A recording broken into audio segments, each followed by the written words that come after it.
They ask me when I knew my son was braver than I'd ever be. I tell them the afternoon I watched him take 5 bullets meant for a child he'd never spoken to. But the truth I knew months before that, I just didn't have the wisdom to see it. 15 years have a way of clarifying things. Sitting here on this porch watching the sun dip below the same roofline where Emma used to play, I can trace the whole arc backward. Every moment I missed, every sign I ignored, every time that boy stood guard over my family while I sat inside thinking I had everything under control. I was 50 years old when it happened, old enough to know it better, young enough to still think I knew everything. Vietnam taught me to spot danger, taught me to move when other men froze, taught me that courage under fire was the only currency that mattered when bullets started flying.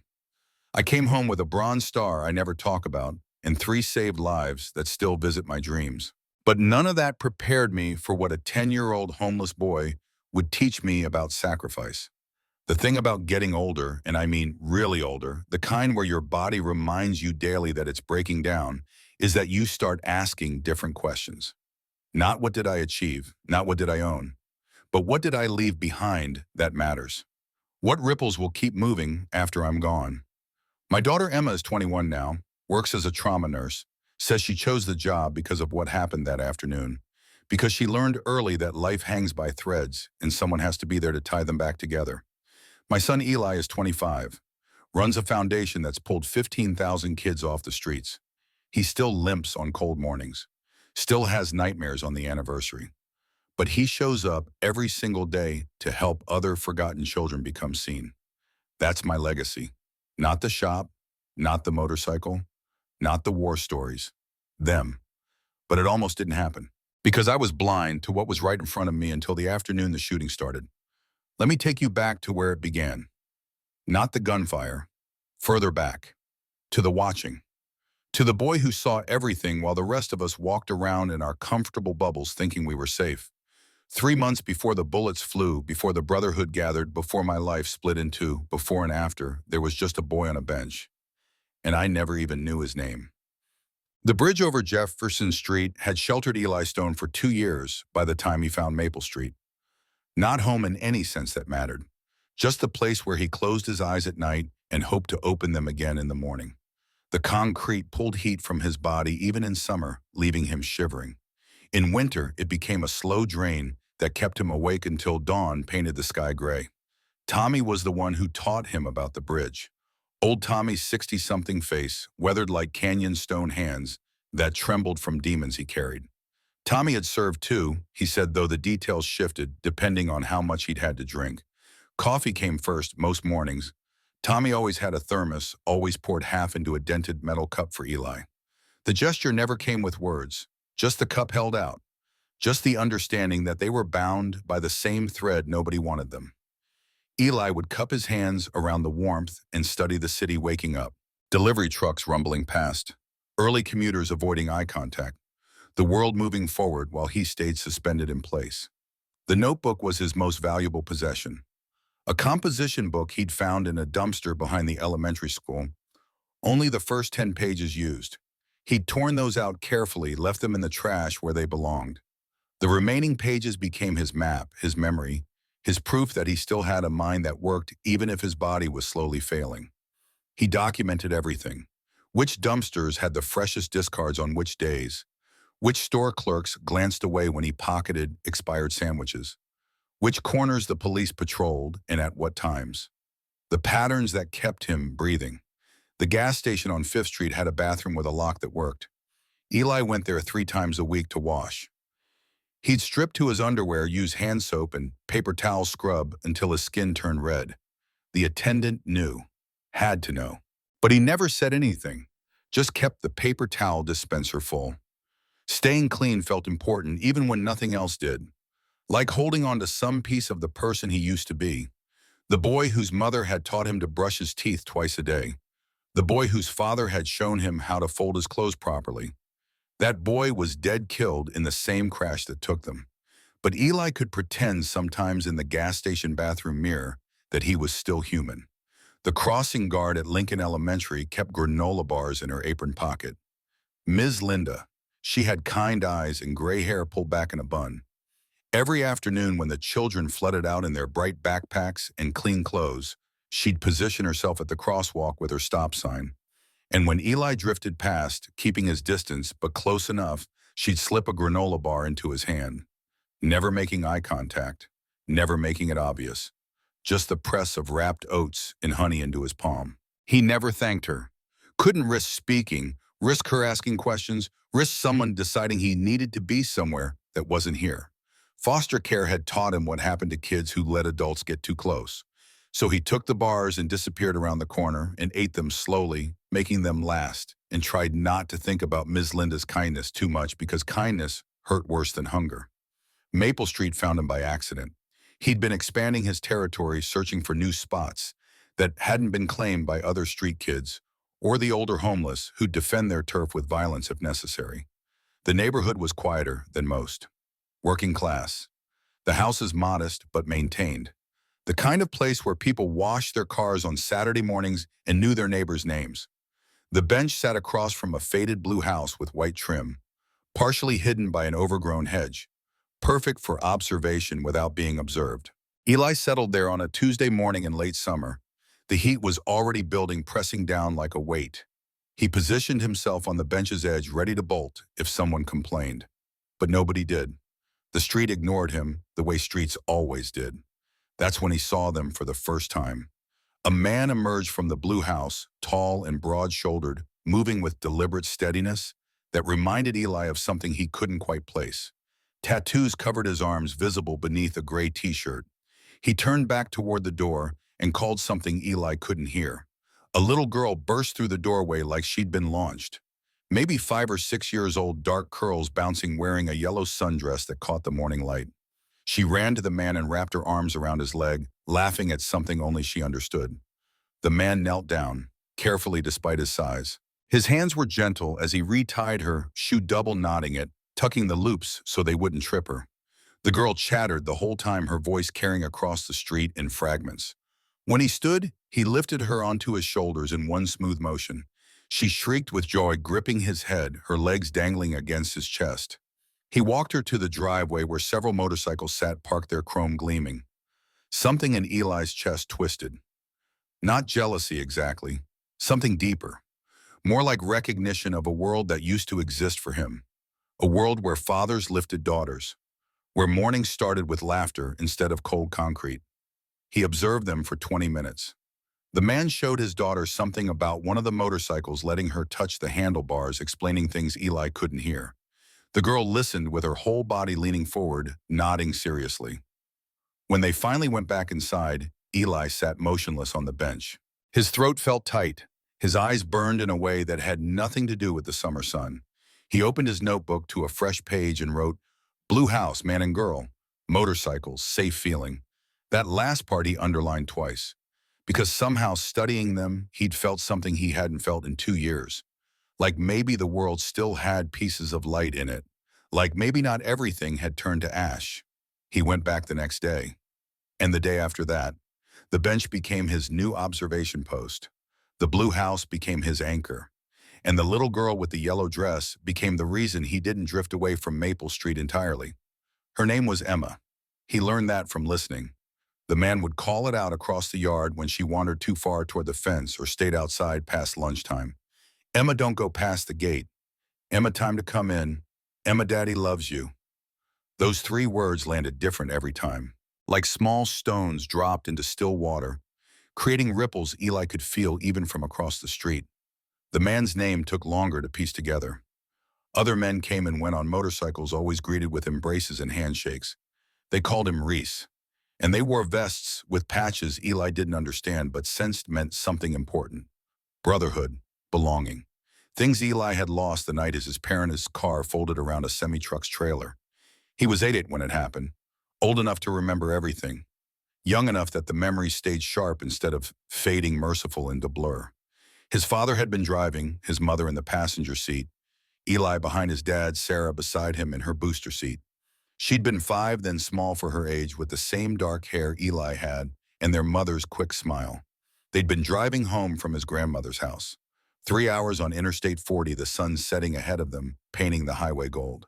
Eli had been restless, bored by the drive, kicking the back of his father's seat, even though he knew better. His dad had turned to look at him. Just a glance. Just 2 seconds of eyes off the road to say, "Stop kicking. Buddy, we're almost home." 2 seconds for the pickup truck ahead to slam its brakes. 2 seconds for the gap to close. 2 seconds too many. Eli remembered the sound. Metal screaming, glass exploding, his mother's cut-off scream, Sarah's tiny hand grabbing for his, then spinning.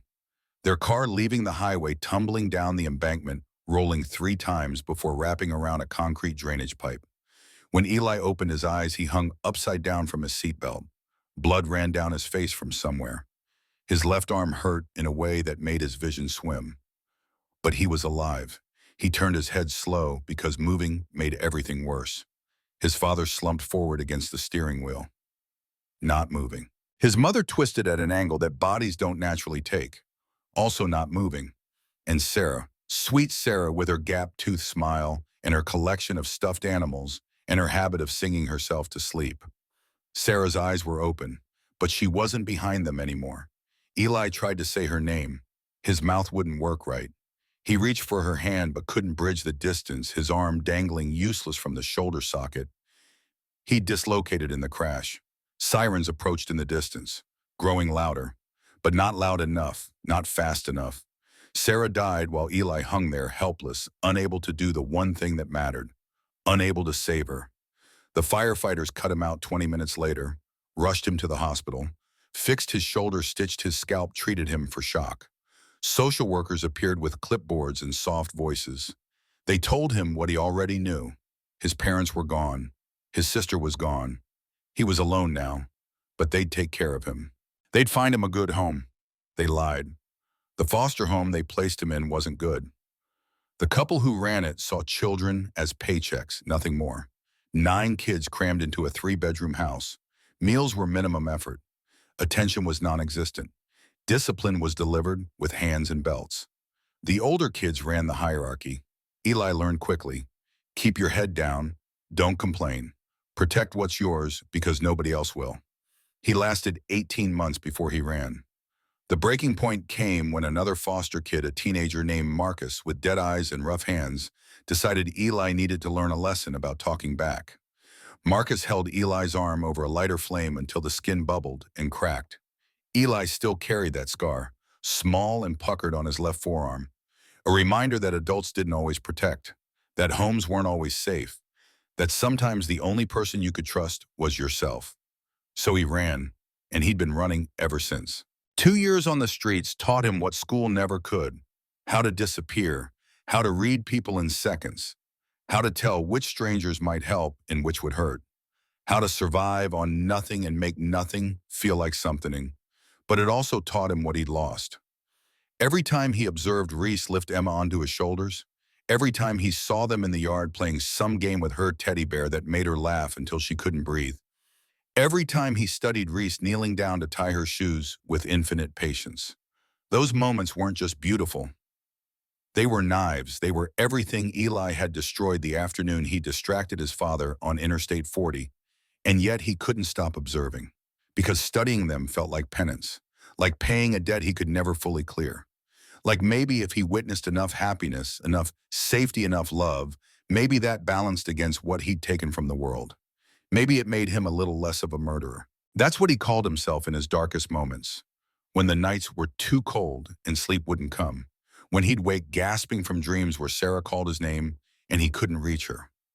Murderer, because if he hadn't kicked that seat, his father wouldn't have turned around. The truck wouldn't have become a wall of steel.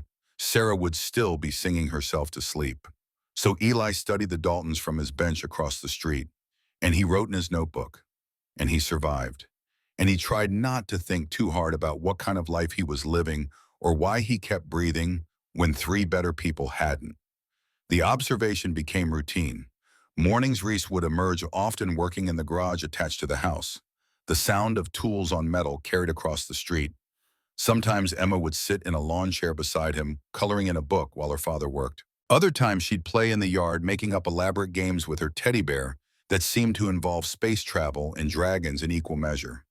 Eli learned their rhythm. Reese worked Monday through Friday in his shop, leaving early, returning by 4. Weekends he stayed home, mostly spending time with Emma. Other men from the motorcycle group would visit. They'd gather in the garage, their voices rumbling low, the occasional burst of laughter breaking through. The neighborhood flowed around them. Mrs. Chen, 2 houses down, tended her garden religiously, though Eli noticed she always seemed to leave a grocery bag on her porch overnight. By morning it would be gone. He suspected she did it on purpose. Her small kindness wrapped in deniability. A teenager 3 doors over washed his car every Saturday, music blasting from a portable speaker. Tommy Chen, Mrs. Chen's grandson. Eli had been observing him for weeks. 14, tall for his age, moved with easy confidence that came from knowing you were safe. One afternoon, Eli had been sitting on his bench when he heard the screech of tires. Tommy had been crossing the street, headphones on, not paying attention. A delivery van came around the corner too fast. Eli moved without thinking. Sprinted across the street, grabbed Tommy's arm, yanked him backward. The van missed them by inches, the driver not even slowing. Tommy pulled out his headphones, face white. I didn't see. Eli was already walking away, heart pounding, not wanting attention or gratitude or questions. Tommy called after him, "Hey, wait," but Eli disappeared around the corner, another ghost melting into the landscape. He'd saved Tommy's life that afternoon, and Tommy never forgot it, even though he didn't know the name of the homeless kid who'd pulled him from death's path. An elderly couple walked their golden retriever twice daily at precise times. A young mother pushed a stroller past the bench where Eli sat, usually too absorbed in her phone to notice him. Unseen. That's what Eli had become. Not because he hid particularly well, but because people didn't want to see what made them uncomfortable. A homeless child was a failure of systems they wanted to believe worked. So their eyes slid past him. Their minds edited him out.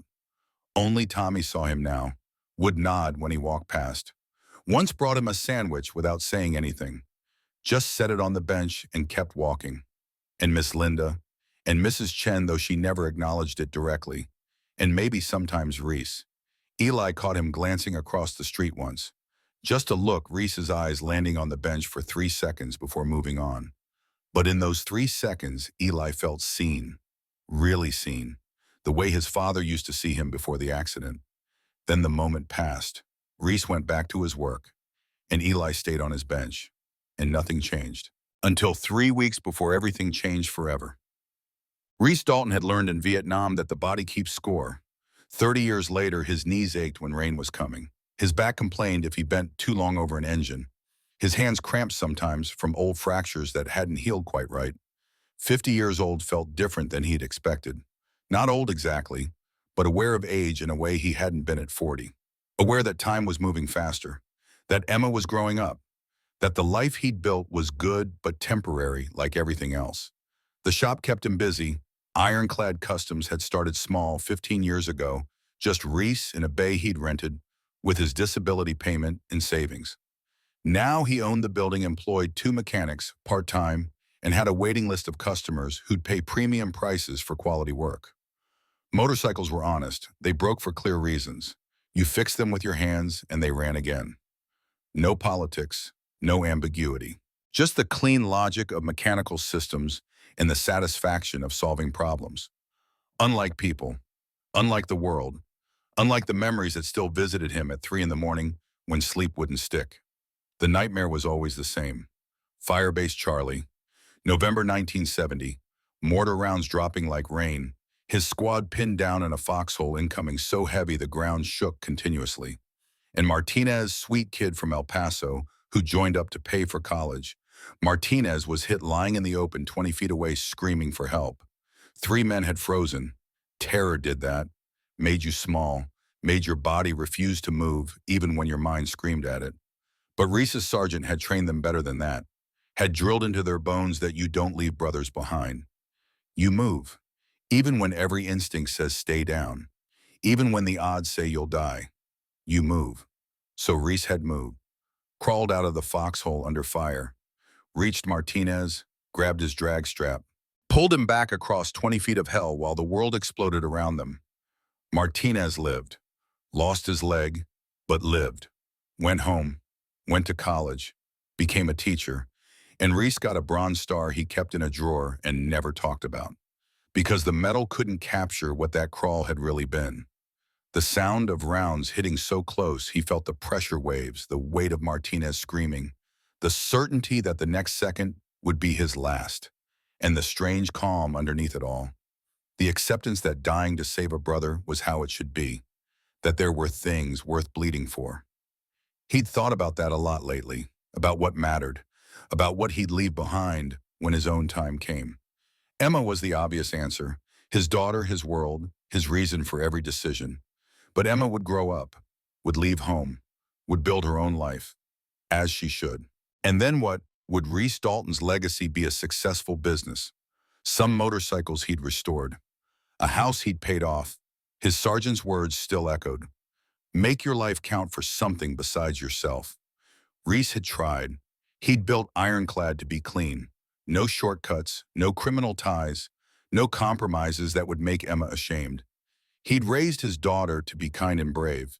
He'd stayed active with Iron Brotherhood, the Veterans Motorcycle Club that gave former soldiers a place to process their shared trauma and support each other. But was it enough when he was gone, when Emma told her children about their grandfather? What would she say? That he fixed bikes, that he was a good father, true, but empty somehow? Like there should be more. Like he was waiting for something significant to happen that would justify all the years since Vietnam. He didn't know he was already observing it unfold from across the street. Tuesday afternoon, 3 weeks before the shooting, Reese was organizing receipts in his kitchen when the black Escalade pulled into his driveway. Expensive vehicle, tinted windows, the kind of car that didn't belong in this neighborhood. 3 men emerged. 2 hung back near the vehicle, scanning the street with professional awareness. The third approached the front door alone. Reese recognized the stance before he recognized the face. Military bearing, controlled movements, someone who'd served. He opened the door before the man could knock.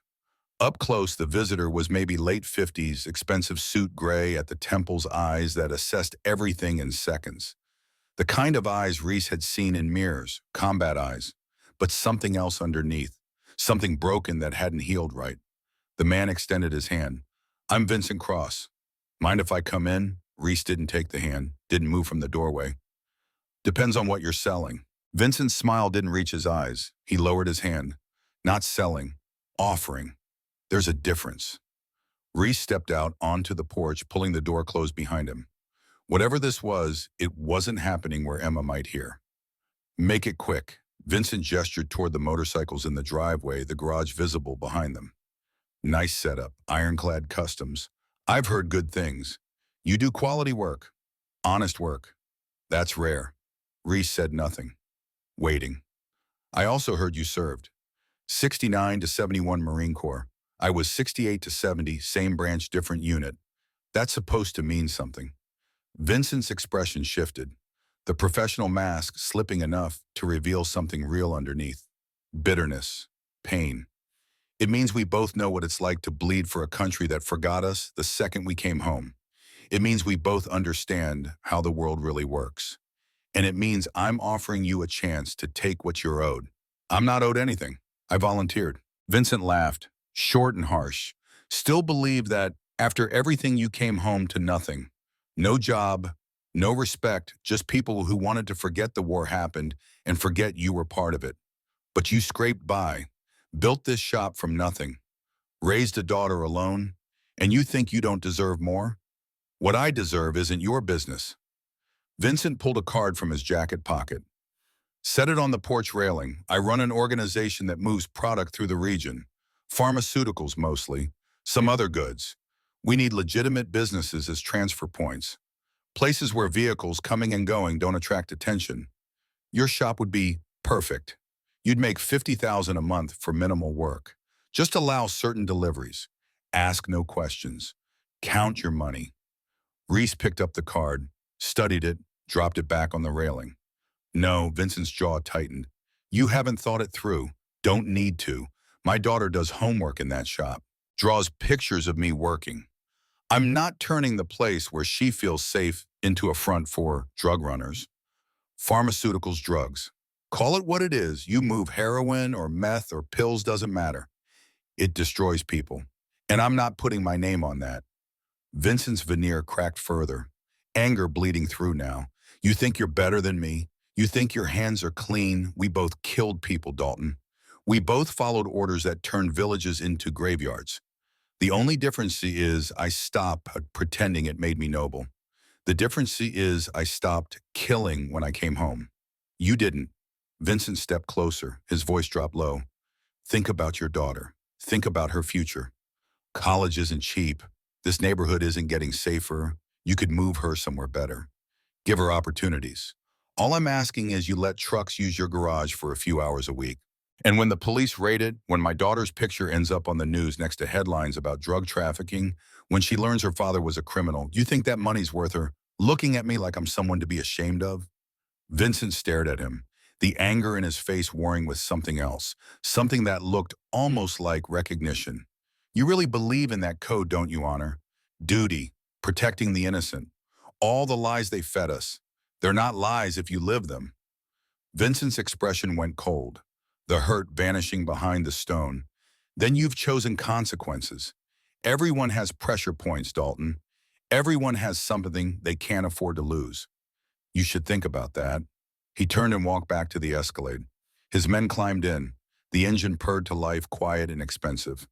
Vincent rolled down the window before pulling away. This is your last chance to reconsider. After today, the offer disappears, and the world becomes less friendly. Then I'll live with an unfriendly world. The Escalade pulled away, slow and deliberate. Reese studied it until it turned the corner and disappeared. His hands were shaking, adrenaline dump, same as firefights, body preparing for violence that didn't come. He went inside, locked the door, checked on Emma in her room where she was playing with her teddy bear, oblivious to what had just transpired in their driveway. She looked up and smiled. Hi, Daddy. Are we having macaroni for dinner? Yeah, baby. Macaroni sounds perfect. He closed her door gently and went to the kitchen, pulled out his phone, dialed. Bear answered on the second ring. What's wrong? Had a visitor. Vincent Cross. Wanted to use my shop as a drug front. I said no. Bear was silent for 3 seconds. That's Vincent Cross from the Cross organization, Jesus Reese. Yeah, and you turned him down. What else was I supposed to do? Nothing, you did right. But this isn't over.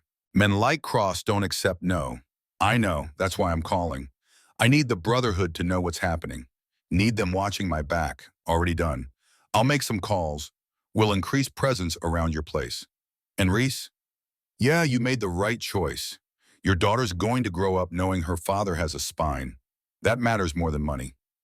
Reese hung up and stood in his kitchen staring out the window at the yard where Emma played. At the life he'd built, at the safety he'd created. And he wondered how long before Vincent Cross came back to shatter it. Across the street, hidden behind the hedge, Eli Stone observed the black Escalade drive away. His notebook was open in his lap.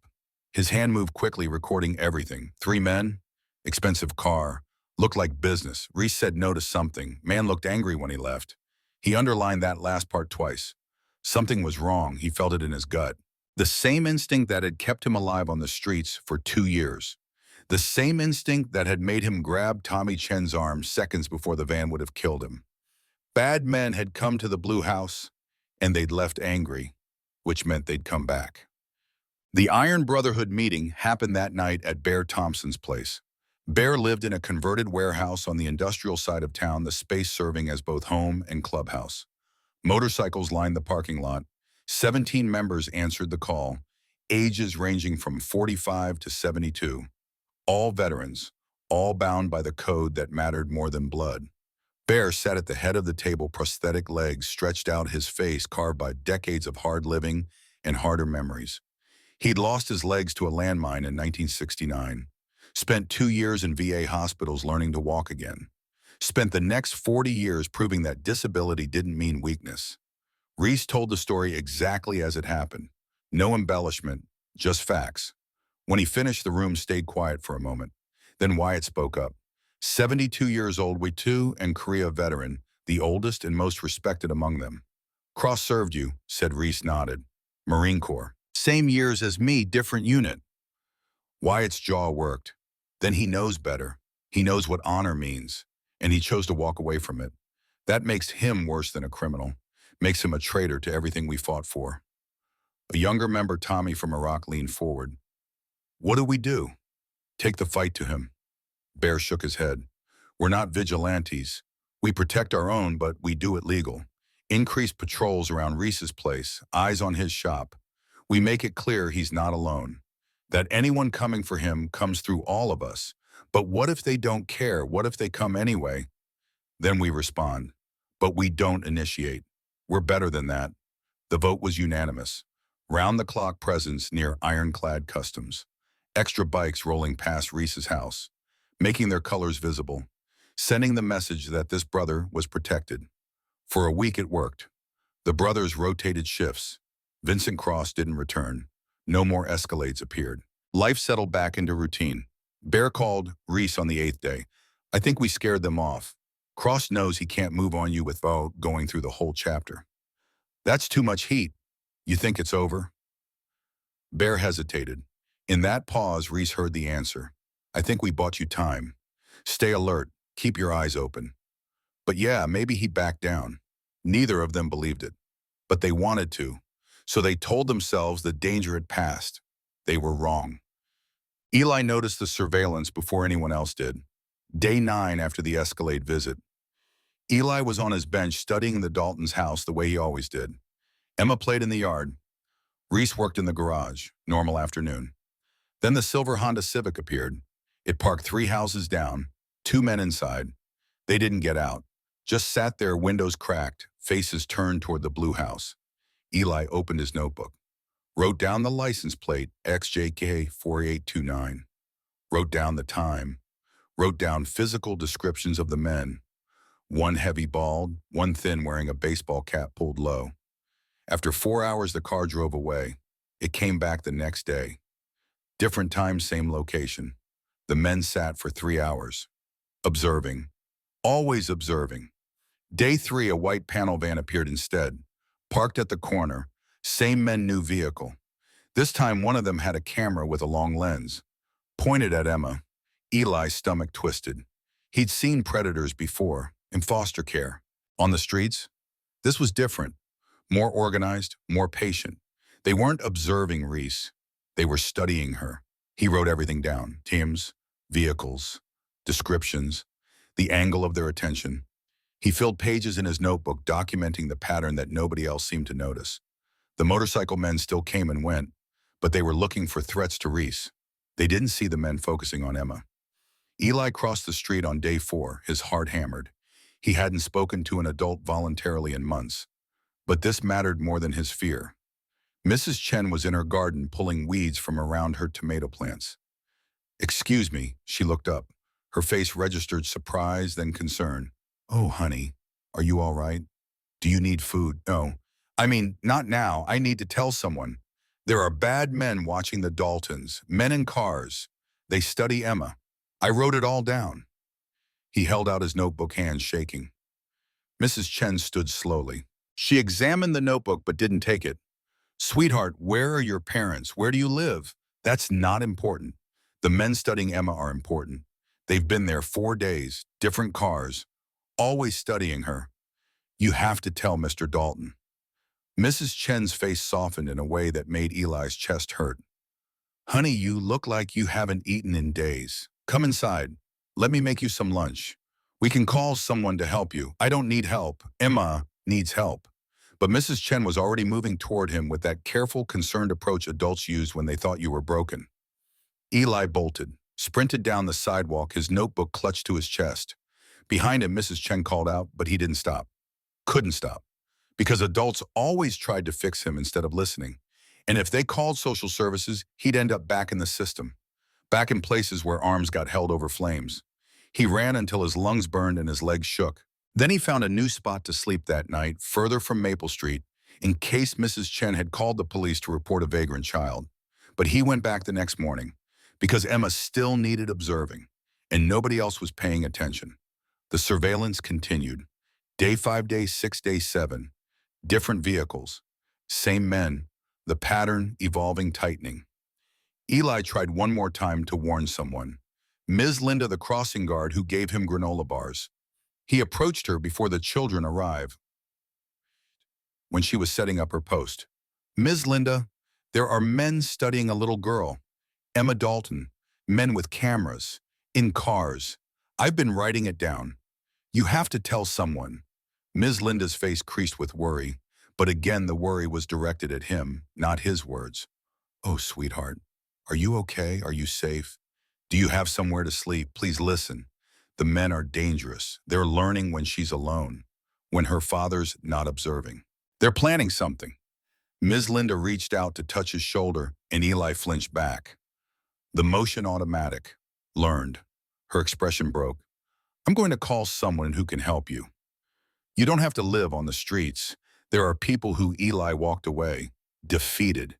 The adults only saw what they wanted to see, a homeless boy who needed rescuing, not the danger he was trying to report. Nobody listened to ghosts. He went back to his bench, back to observing, and he realized with cold certainty that when the bad men made their move, he would be the only one who saw it coming, the only one close enough to do anything. And what could a 10-year-old homeless boy do against grown men with guns? The question kept him awake at night. Under the bridge, Tommy snoring beside him, Eli stared at darkness and tried to find an answer. He didn't have one, just the growing weight in his chest, the sense of something terrible approaching. The knowledge that he couldn't stop it, but maybe he could interfere. The same way he'd interfered when Sarah called for help in the burning car. By being too small, too weak, too scared. By failing. His hand found the burn scar on his forearm, the puckered skin that ached in cold weather. Marcus had held him there in that foster home and told him that this was what happened to kids who talked too much, who caused problems, who didn't know their place. Eli had screamed, but nobody came. The other foster kids had learned the same lesson. Don't get involved, don't make noise, survive by staying unnoticed. He'd run a week later, and he'd stayed invisible ever since. But invisibility had limits. It kept you safe but useless. It let you survive but not matter. And Emma mattered, that little girl with her yellow dress and her teddy bear, and her father who loved her the way Eli's father had loved him. She mattered more than staying invisible. So Eli observed, and wrote, and waited, and tried to prepare himself for something he couldn't define but knew was coming. On day 10, the surveillance stopped. The silver Civic didn't appear. Neither did the white van. The corner where they'd parked stayed empty. Eli didn't relax. If anything, the absence frightened him more. They'd learned what they needed. Now they were planning. He started sleeping in the alley behind the Dalton's house, closer, more exposed, but closer. His notebook became filled with increasingly desperate observations. No cars today. Too quiet. Where did they go? When are they coming back? He saw Bear Thompson for the first time on day 12. The older man arrived on a motorcycle custom-rigged for his prosthetics, pulling up to Reese's house with the confident ease of someone who'd mastered his limitations. Eli observed from his new spot in the alley. Bear's gaze swept the street before he went inside. Professional assessment, military awareness. For a moment, his eyes landed on the alley where Eli crouched behind a dumpster. Their eyes met, just for 3 seconds. Then Bear continued inside. But Eli felt the weight of being seen. Really seen. Not as a problem to fix, but as another person in the landscape. Someone who belonged to the street the way Bear belonged to his motorcycle. Bear emerged 20 minutes later. He walked across the street toward the alley. Eli tensed, ready to run. But Bear stopped at the mouth of the alley. Didn't come closer. Hey kid, you hungry? Eli said nothing. I'm not going to call anyone. Just figured if you're going to hang around the neighborhood, you might as well eat. I'll leave a sandwich on that bench over there. No strings, just food. He pointed to the bus stop bench, Eli's old observation spot. Bear walked away, got on his motorcycle, drove off. 15 minutes later, Eli crept to the bench, found a paper bag with a turkey sandwich, an apple, and a bottle of water. No note, no conditions, just food. He ate it slowly, observing the blue house, studying Emma playing in the yard while Reese worked in the garage, watching the street for any sign of silver Civics or white vans. The food sat heavy in his stomach. Not because it was bad, because kindness always hurt worse than hunger. Kindness meant someone saw you, and being seen meant you could be lost. And Eli had already lost everyone who mattered. Better to stay invisible. Better to observe from the edges. Better to survive on nothing and own nothing. But the sandwich was gone, and his belly was full. And for one afternoon, the gnawing hunger that had become his constant companion went quiet. Bear came back the next day, left another bag, didn't try to talk, just the gesture and then gone. On the third day, he brought Mrs. Chen's grandson, Tommy. The teenager approached the bench slowly. Eli didn't run this time. I'm Tommy. My grandma said you tried to warn her about something. Eli nodded. Will you tell me? So Eli did. Showed him the notebook, explained the surveillance, the pattern, the way the men studied Emma with predatory focus. Tommy listened without interrupting. When Eli finished, the teenager was pale. Wait, you're the one who his voice caught. You pulled me away from that van. 3 weeks ago. I would have been hit. Eli looked away. Didn't want gratitude or recognition. That was you, wasn't it? You saved my life. I just pulled your arm. Tommy's eyes were bright. I believe you. About Emma. About the danger. This is serious. But my grandma adults sometimes don't listen to kids, especially kids they think need help. I know, but I'll tell my uncle. He's a cop. Maybe he'll listen. Hope flickered in Eli's chest, small and painful. Tommy took photos of the notebook pages with his phone, promised to show his uncle that night. Then he sat on the bench beside Eli, not too close, and unwrapped a sandwich he'd brought. They ate together in silence. And for 10 minutes, Eli felt something he hadn't felt in 2 years. Like maybe he wasn't completely alone. Tommy's uncle didn't believe it. Or if he did, he couldn't act on observations from a homeless child with no proof beyond a notebook. The surveillance had stopped. No crime had been committed. Nothing to investigate. Tommy apologized. Brought Eli an extra jacket as the night started getting colder. I'm sorry, I tried. And his voice dropped, thank you. For saving me. I owe you. You don't owe me anything. But the disappointment cut deep. Because Eli had been right. He'd seen what nobody else saw. And still nobody would listen. So he went back to his solitary vigil. Back to sleeping in the alley.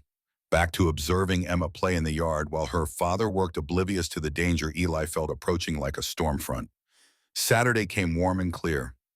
Perfect blue sky, no clouds. The kind of morning where everything felt possible and safe. Reese emerged early, coffee in hand, and stood in his driveway studying the sky. Eli observed him from the alley, saw the tension in his shoulders ease slightly, saw him smile when Emma burst through the door in her yellow dress, already talking a mile a minute about something that made her father laugh. They went inside for breakfast. The smell of pancakes drifted through the open windows. Mrs. Chen worked in her garden. Tommy washed his car down the street, music playing from his portable speaker. A couple walked past with their golden retriever. Normal, peaceful, safe. Eli sat behind the dumpster and felt his chest tighten. Everything was too calm, too perfect. The kind of calm that felt like held breath. His hand found his notebook, flipped to the page where he'd written, when are they coming back today? The answer whispered in his bones. Today they come back. He didn't know how he knew, couldn't explain it if someone asked. Just the instinct that had kept him breathing for 2 years. The awareness that came from having nothing to distract you from reading the world's rhythms. Something was wrong with this perfect morning. Bear called Reese at 9 o'clock. Eli couldn't hear the conversation, but he saw Reese on the porch with his phone, saw his body language shift. Then Reese went back inside. The morning stretched on. Emma came out to play at 10:30. Reese stayed in the garage, glancing through the window every few minutes to check on her. The sun climbed higher, warming the street, making everything feel lazy and slow. Eli didn't move from his spot, his muscles cramped from sitting still so long. His throat was dry, but he couldn't leave, couldn't look away, because they were coming. He felt it, the way animals feel earthquakes before they hit, the way birds know when to fly south. His notebook lay open in his lap. On the fresh page, he'd written only 4 words today. Protect Emma, please. The please wasn't directed at anyone, just a prayer to a universe that had already taken everything he loved. One more plea that probably wouldn't be heard, but he wrote it anyway. At 11:45, Emma was having a tea party with her teddy bear on the grass. The toy sat across from her, propped against a dandelion she'd picked. She poured imaginary tea from an imaginary pot, talking to the bear in that unself-conscious way children have. Reese was inside now. Eli had seen him go in 15 minutes earlier, probably bathroom or lunch, just a few minutes of eyes off his daughter. That's when they came. Between the houses, the narrow gap where the fence didn't quite reach, two figures emerging from shadows into sunlight. Eli recognized them from his surveillance notes. The heavy one and the thin one with the baseball cap. And they had guns. Time fractured. Eli saw everything in crystalline detail. The weapons rising, the men's faces set with professional calm. Emma's back to them, oblivious singing a song to her teddy bear. The distance between him and her. 40 feet, maybe less. The distance between the men and her. 12 feet, the guns leveling toward her small back. Eli's mind went quiet. All the noise, the fear, the guilt, the years of surviving on scraps and sleeping on concrete, all of it fell away. In that silence, Sarah's voice whispered, "This time you don't fail." His body moved before thought caught up, legs uncoiling from behind the dumpster, feet hitting pavement, the notebook falling from his lap, pages fluttering. He ran, not away, toward. The men saw him too late, their fingers already squeezing triggers. The first gunshot cracked the air like the world breaking, but Eli was already there, arms wrapping around Emma, body twisting, pulling her down and away, making himself a shield with flesh and bone and 10 years of life that felt too short and too long all at once. The bullet hit him in the shoulder. Fire and thunder and something fundamental breaking. But his arms didn't let go. Emma screamed, confused, terrified. The sound cut through everything. More gunshots. Eli felt each impact. Chest, side, back, leg. Each one a hammer blow that his mind couldn't process, couldn't believe was real. But real didn't matter. Only Emma mattered. Her heartbeat against his chest, rapid and alive. Her voice screaming. Her small body warm beneath his. Alive. Still alive. Keep her alive. The shooting stopped. Eli heard running footsteps. Retreating. The men fleeing. His vision grayed at the edges. Blood soaked into the grass beneath him, into Emma's yellow dress, turning the bright fabric dark. He tried to speak, tried to tell her that she was okay. His mouth wouldn't form words. But through the fading, he felt her. Moving, breathing, alive. And in that moment, as darkness pulled him under, Eli Stone felt something he hadn't felt since before the accident. Peace. Because this time he didn't fail. This time he saved someone. Sarah would be proud. The gunshots penetrated Reese's concentration like physical blows. 3 years of peacetime hadn't dulled the recognition. His body responded before his mind caught up, weapon from the kitchen drawer, safety off, feet moving toward the door, with the trained efficiency of a man who'd done this under mortar fire. The sound came from his yard, from where Emma had been playing. His world collapsed into a single tunnel, door slamming open, eyes scanning for threats. Two figures disappearing between houses, running hard. Emma on the ground, screaming, her voice raw with terror. And covering her, impossibly small, a child he'd seen but never truly looked at. Blood spread across the grass in a pattern his combat training recognized immediately. Arterial, multiple wounds, critical. Reese's weapon tracked toward the fleeing shooters, but they were already gone, and his daughter was screaming, and there was a boy bleeding out on his lawn. The tactical decision made itself. Protect the living, secure the wounded, let the dead run. He holstered and ran, dropped to his knees beside Emma, who was trying to crawl out from under the small body shielding her. "Baby, let me." His hands shook as he gently lifted the boy off Emma, and the weight was nothing. A child who hadn't eaten enough in too long, a child whose ribs showed through the blood-soaked shirt. Emma grabbed onto him immediately, her small hands fisting in his shirt, her face pressed against his chest, sobbing, shaking, alive. The boy wasn't moving. 5 wounds that Reese's trained eye cataloged with sick precision. Shoulder, chest, side, back, leg. The placement told a story written in lead and flesh. These bullets had been aimed at Emma. Center mass on a 6-year-old. Kill shots. And this child had intercepted every single one. Reese's hand went automatically to the worst wound, the chest, pressing down, even though there were too much blood already soaking into the earth. His other arm held Emma, who couldn't stop crying, couldn't understand what had just happened. The boy's face was pale, lips going blue, breathing shallow and rapid in a way that meant the body was shutting down, prioritizing what it could still save. Stay with me. Reese heard his own voice from very far away. Help's coming. Just stay with me, son. The endearment slipped out unbidden. Because that's what this was, wasn't it? A son sacrifice, the kind of love that didn't need blood or names or history, just the pure, terrible mathematics of putting yourself between death and someone who mattered more. Mrs. Chen appeared with towels, her face gray with shock. Another neighbor was shouting into a phone. Sirens wailed in the distance, growing closer, but not fast enough. Never fast enough. Emma's sobs had quieted to hiccuping gasps against his chest. Her yellow dress was stained red. The boy's blood. The bullets meant for her. Reese looked down at the small face at features that should have been carefree and young, but instead carried the pinched exhaustion of too much survival. He'd seen this child before, sitting on that bench day after day, and Reese had noticed but never engaged, never thought to ask if he needed help, never even learned his name. The realization cut deeper than any blade. This boy had been there for weeks, maybe months, close enough to see, close enough to protect.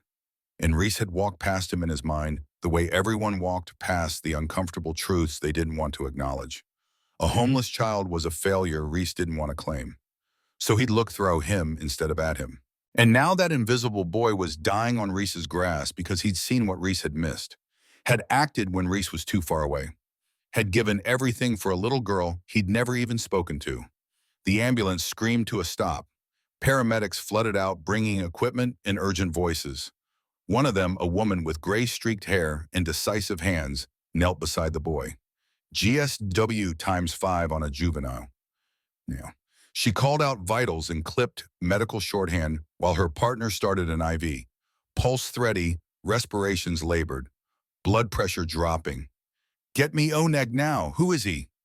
Her eyes found Reese, family guardian. The question landed like an accusation. I don't know his name. The paramedic's expression flickered judgment or pity. Reese couldn't tell before she turned back to her patient. Doesn't matter right now. What matters is getting him to St. Catherine's before he crashes. They worked with practiced speed, pressure bandages, airway secured. The boy loaded onto a stretcher with movements that tried for gentleness, but had to prioritize speed. Every second counted when the body was losing its race against exsanguination. Emma wouldn't let go of Reese. He stood with her in his arms, blood on his hands, from the boy's wounds, watching the ambulance doors close on a child whose sacrifice had saved his daughter's life. A motorcycle engine cut through the chaos. Bear Thompson's custom rig built around his prosthetics came to a hard stop at the curb. He swung off with the efficiency of decades of practice, his eyes taking in the scene with combat-trained assessment. What happened? 2 shooters. Tried for Emma. The kid took the bullets. Bear's gaze went to the blood on the grass, the streaks where the boy had been dragged, the sheer volume of it. Jesus Christ. He alive barely. They're taking him to St. Catherine's. Bear pulled out his phone, fingers moving fast. I'm calling it in. Everyone needs to know. The Iron Brotherhood Emergency Network activated with a single text. Code Black. Reese's place. Child down protecting Emma. St. Catherine's Hospital. All hands. Within 8 minutes, the first motorcycles arrived. Then more. The distinctive rumble of Harley engines converging from different directions, brothers dropping whatever they were doing and heading toward their own without question or hesitation. By the time police arrived to take statements, 17 bikes lined the street. More were coming. The officers looked at the gathered veterans with wary respect, recognizing the patches, understanding what they represented, not a gang, something older, something forged in shared trauma and unbreakable loyalty. Detective Maria Santos took Reese's statement in his driveway while Emma clung to him, refusing to be separated even for a moment. She'd stopped crying but hadn't started speaking. Just held on like he was the only solid thing in a world that had suddenly proven itself capable of violence. She'd been too young to imagine. 2 men. Reese described them as precisely as military training allowed, height-weight clothing weapons. They came from between the houses. Targeted my daughter. The boy, he stopped, his throat closing around the words. The boy ran from behind them. Put himself between Emma and the guns. Detective Santos wrote everything down her pen, moving steady across her notepad. And you don't know the child's identity, no. He's been around the neighborhood. Homeless, I think. I've seen him, but never the admission tasted like ash. I never asked his name. A younger officer approached holding an evidence bag. Detective, we found this in the alley. Notebook. Looks like surveillance logs. Bear took the bag, examined the notebook through the plastic. His face went still. Reese, you need to see this. The pages were filled with careful handwriting. Dates, times, license plate numbers, physical descriptions, vehicle makes and models, all documenting the surveillance Reese had never noticed. Silver Civic XJK 4829. Two men watching house 9 a.m. 2 p.m. Watching Emma, specifically not the man. White panel van corner position. Man with camera. Photos of Emma playing. Day 7, no cars today. Too quiet. Where did they go? Page after page of meticulous observation from a child who'd seen what none of them had. Who'd tried to warn people and hadn't been believed. Who'd kept watching anyway because someone needed to. The final entry, dated that morning, contained only 4 words: today. Protect Emma, please. Reese's hand shook, holding the evidence bag. This boy had known, had documented everything, had tried to sound the alarm, and no one had listened. Detective Santos examined the notebook with professional interest that couldn't quite hide her emotion. This is solid intelligence. License plate here matches a vehicle registered to a known associate of Vincent Cross's organization. If this kid was documenting them for over a week, she looked at Reese. He tried to warn you. Mrs. Chen stepped forward from where she'd been standing with other neighbors. He tried to warn me.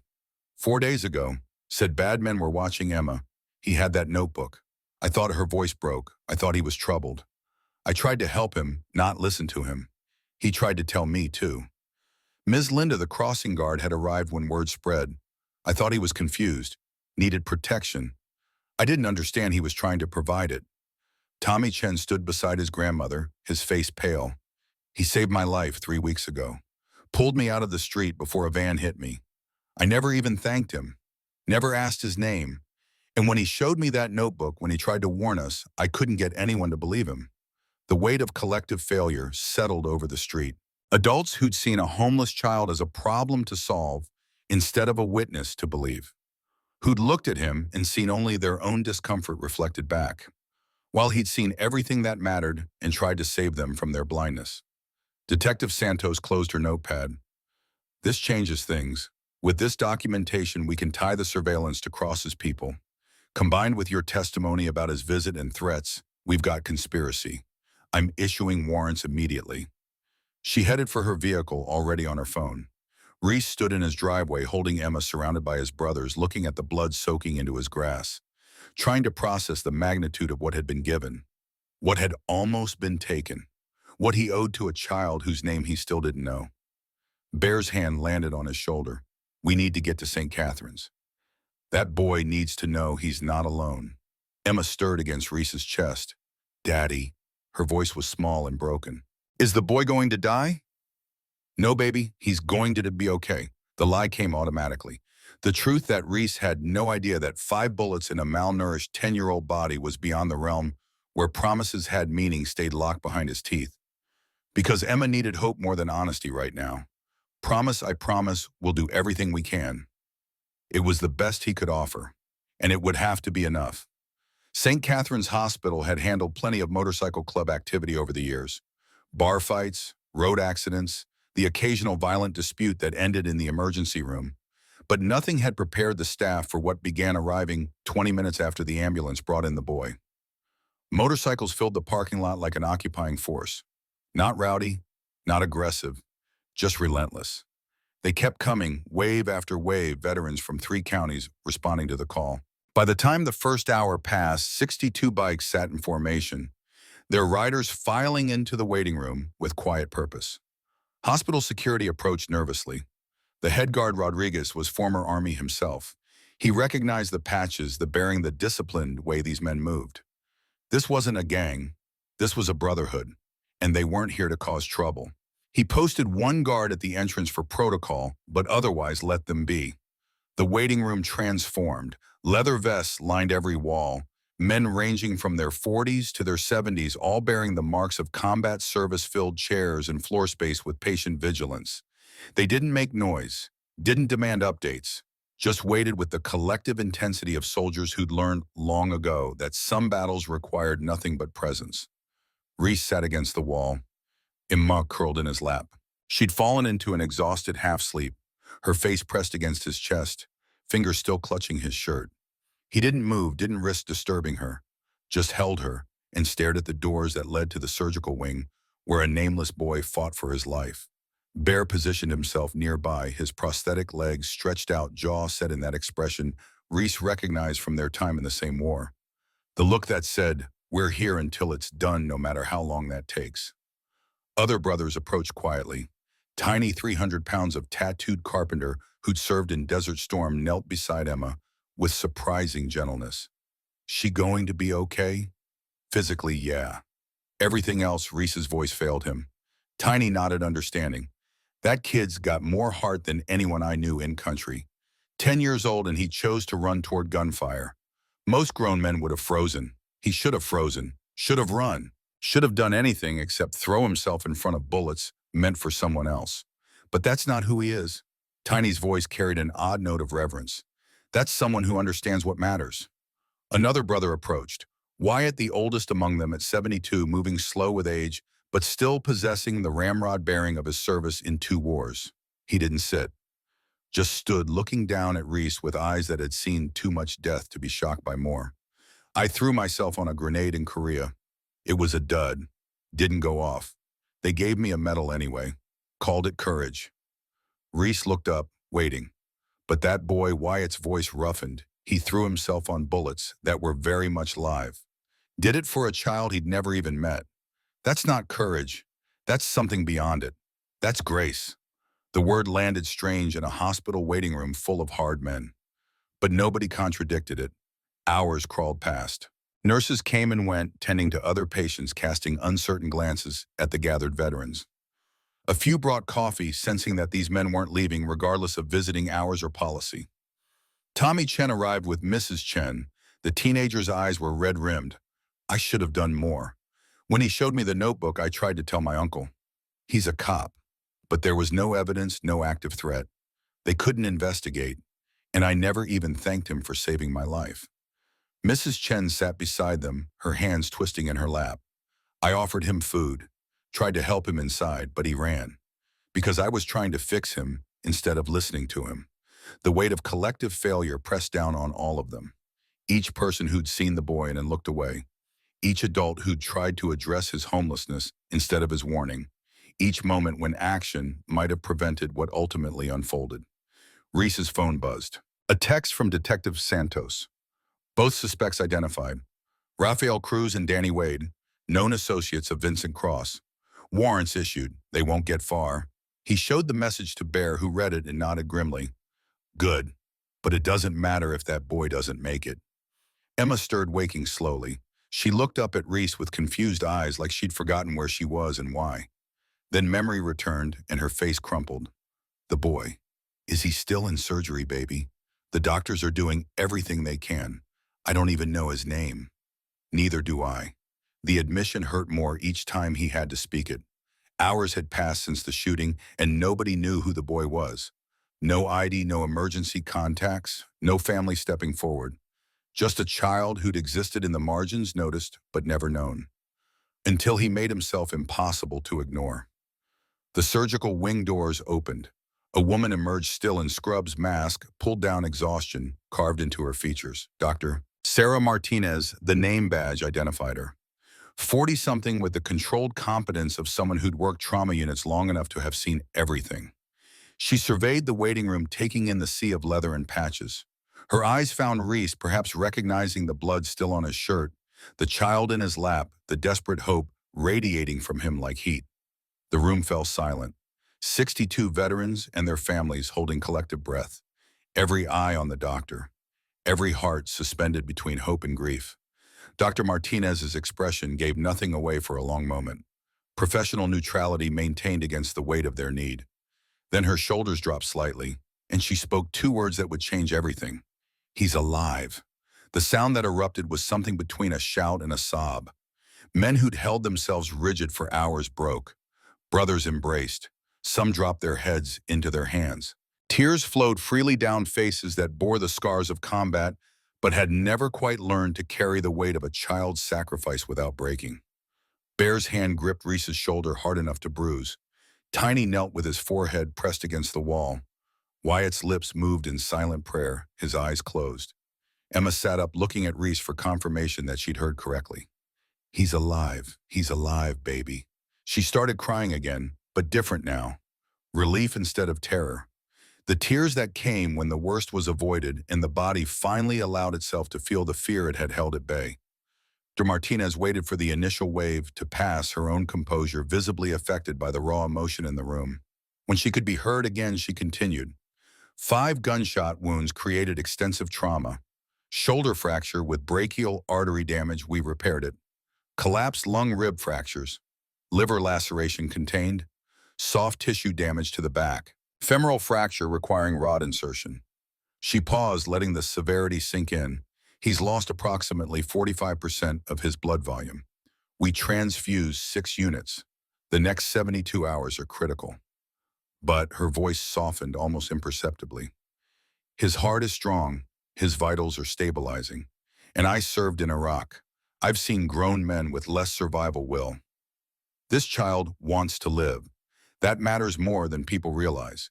Can we see him? Reese's voice came out rough. Dr. Martinez looked at the assembled crowd. Immediate family only in ICU, 2 visitors at a time. Reese started to explain that there was no family, but Bear stood. He is family, all of us. That boy saved one of our own. He's ours now. Dr. Martinez held Bear's gaze. Something passed between them, recognition perhaps. She had that bearing too. Military discipline underlying the civilian profession. 2 at a time. She repeated, but her tone had softened. And the little girl can come if her father brings her. Reese stood Emma in his arms. Bear fell into step beside them. They followed Dr. Martinez through the doors and down corridors that smelled of antiseptic and suffering. The ICU was quiet except for machines.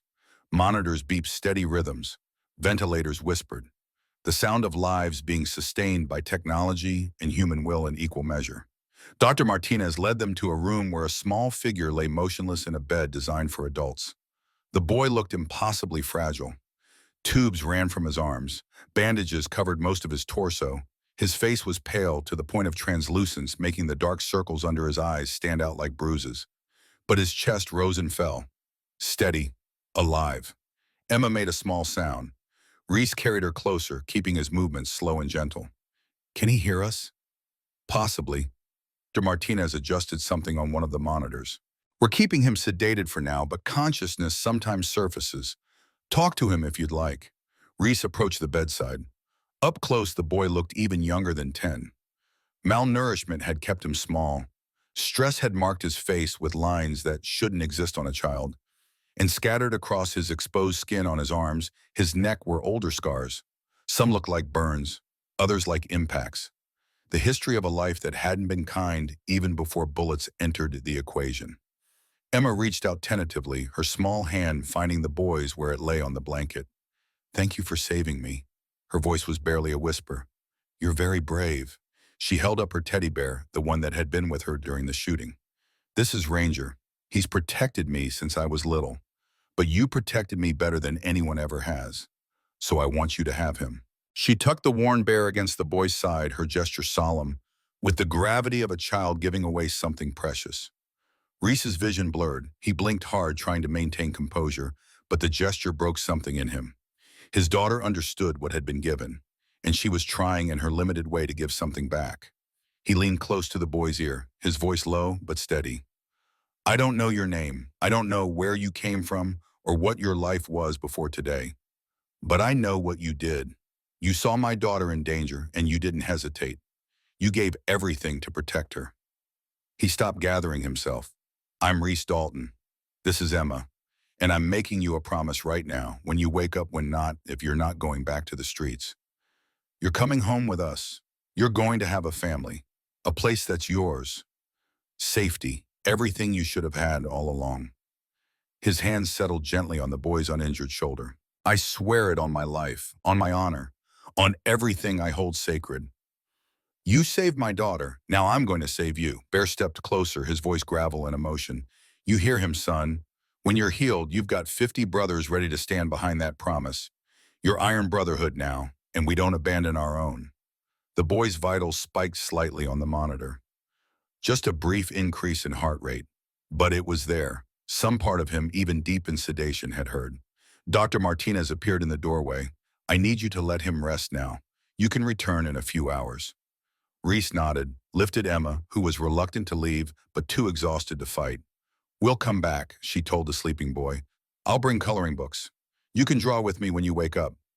They stepped into the hallway. The doors closed behind them, leaving them rushed to the machines and the medication and the long fight ahead. Bear looked at Reese.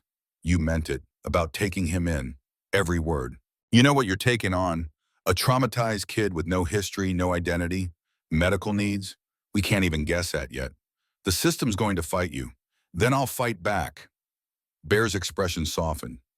Good, because he needs someone like you, someone who understands sacrifice, who knows what it means to run toward danger instead of away from it.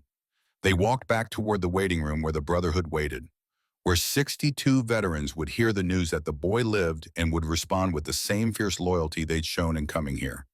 Because that's what the code demanded. That's what service meant. Not just on battlefields in distant countries, but here, now, for a child who'd proven himself worthy of every protection they could offer. Emma had fallen asleep again in Reese's arms by the time they reached the waiting room. He stood in the doorway looking at the assembled faces. He's alive, and he's going to make it. The room erupted again, quieter this time, but no less profound. Handshakes and embraces, a few more tears from men who'd thought they'd cried themselves dry. Wyatt approached Reese, his old eyes bright. What's his name? I don't know yet. Haven't been able to find out. He's got no ID, no records we can trace. It's like he's been invisible. Then we make him visible. We find out who he is, and we make sure everyone knows what he did. Reese nodded, but his mind was already elsewhere. Already on the logistics of keeping his promise. The legal battles ahead, the challenge of taking a homeless child and turning him into a son. It wouldn't be easy. Nothing worth doing ever was. But easy wasn't the point. The point was standing up when someone needed you. Running toward danger when everyone else ran away, making a promise and keeping it no matter what. The boy had shown them all what that looked like. Now it was Reese's turn to return the favor. The next 72 hours passed in shifts. Brothers rotated through the waiting room, maintaining constant presence. Reese went home only to shower and change clothes, Emma sleeping in her own bed for a few hours before they returned to the hospital. Detective Santos visited on the second day with updates. Rafael Cruz and Danny Wade had been apprehended at a motel 40 miles outside the city. They'd surrendered without resistance, understanding that jail was safer than the alternative.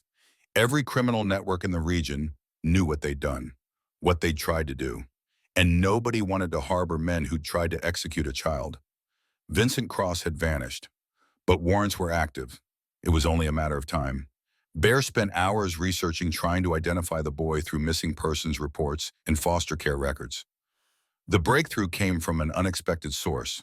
Eddie, the neighbor who'd made the emergency calls, brought over a newspaper clipping he'd found while going through old boxes. A car accident 3 years prior. A family killed on Interstate 40. There was a photo, a young boy with dark hair and serious eyes.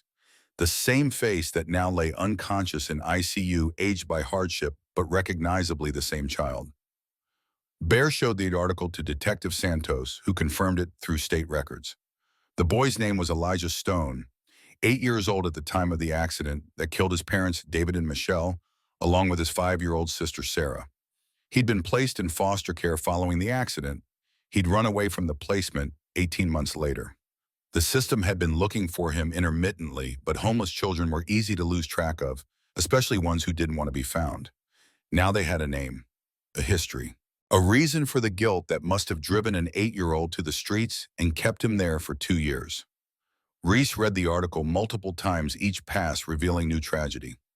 The boy, Eli, had lost everything in one afternoon, and somehow he'd survived 2 years alone, navigating dangers most adults couldn't handle, staying alive through pure will. only to throw that life away, saving someone else's child. The magnitude of it pressed down on Reese's chest like a weight. This wasn't just sacrifice. It was redemption. A boy trying to pay a debt he'd never actually owed, trying to balance scales that had been tipped by circumstance and bad timing and the random cruelty of physics. Saving Emma wouldn't bring back Eli's family, but maybe in Eli's mind it had been enough. On the third day, Dr. Martinez reduced the sedation. Eli's body had stabilized enough to begin the long process of waking. It happened gradually, consciousness surfacing in stages. First, just increased awareness during sleep. Then brief moments of semi-alertness before slipping back under. Then longer periods where his eyes would flutter without quite opening. Reese was there when Eli's eyes finally opened completely. Emma had gone to the cafeteria with Bear, giving Reese a few minutes alone at the bedside. The boy's eyes moved unfocused at first, trying to make sense of tubes and machines and white ceiling tiles. Then they found Reese's face. Recognition flickered the man from the blue house. The father. Eli's lips moved. His voice was barely audible, rough from intubation and disuse. Emma, she's okay, completely unharmed. You saved her. Tears leaked from the corners of Eli's eyes. Not pain, relief, good. His eyes started to close again. Reese leaned closer. Eli, your name is Eli, right? Elijah Stone. The eyes opened again, wider now. Fear replacing relief. How we found records. We know about the accident, about your family, about what you've been through. Eli's breathing quickened, the monitor registering his distress. Don't send me back. Foster care. Please don't. His voice broke. The machines beeped faster. Reese put his hand gently on Eli's uninjured shoulder. Nobody's sending you anywhere except home. My home. I told you that 3 days ago. I meant it. When you're healed enough to leave here, you're coming to live with Emma and me. Permanently. Eli stared at him like the words were in a language he'd forgotten how to understand. Why? Because you saved my daughter. Because you deserve better than what you've had. Because Reese had to stop his throat tightening. Because I should have seen you sooner. Should have helped you before it came to this.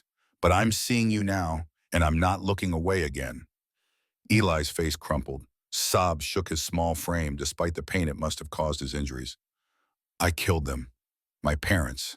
My sister. It was my fault. You were 8 years old. I distracted my dad. He turned around. The truck was an accident. A terrible accident, but you didn't cause it. You survived it. And you've been punishing yourself ever since. Reese waited for the worst of the crying to subside. Sarah wouldn't want you living on the streets feeling guilty. Your parents wouldn't want that either. They'd want you safe, cared for, happy. I don't deserve. You ran in a gunfire to save a child you didn't know. You took 5 bullets. You almost died. If that doesn't deserve a second chance, I don't know what does. Eli looked at him through tears. Can I call you Dad? Reese's voice was firm. When the adoption goes through, you can call me Dad. Until then, Reese is fine. But either way, you're my son now. The words settled over Eli like a blanket.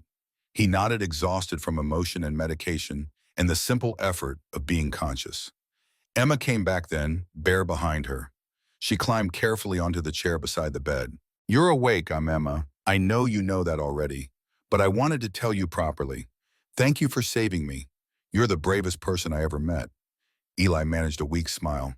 Hi, Emma. Hi, Eli. She beamed at him. We're going to be family. Daddy said so. That means you're my brother. Eli looked from Emma to Reese to Bear. His eyes held disbelief and hope in equal measure, like he was waiting for someone to tell him it was a joke, that he'd misunderstood, that invisible boys didn't get families. But nobody said any of that. Instead, Emma started telling him about their house, about her room in the yard and the motorcycles in the driveway, about how she'd make space in her toy box for his things, even though he probably didn't have any things yet, but that was okay because they'd get him some. Her chatter washed over Eli like warm water, and slowly, carefully, he let himself believe that maybe, just maybe, he'd earned this after all. Recovery came in increments measured by what Eli could do without machines. First, the ventilator removed, then breathing on his own through pain that made each inhale feel like broken glass grinding between his ribs. Then solid foods, though his stomach had shrunk from years of irregular meals and rebelled against routine nourishment. Physical therapy began in the second week. A therapist named Karen, who'd worked with combat veterans and understood that healing required patience, layered over stubbornness.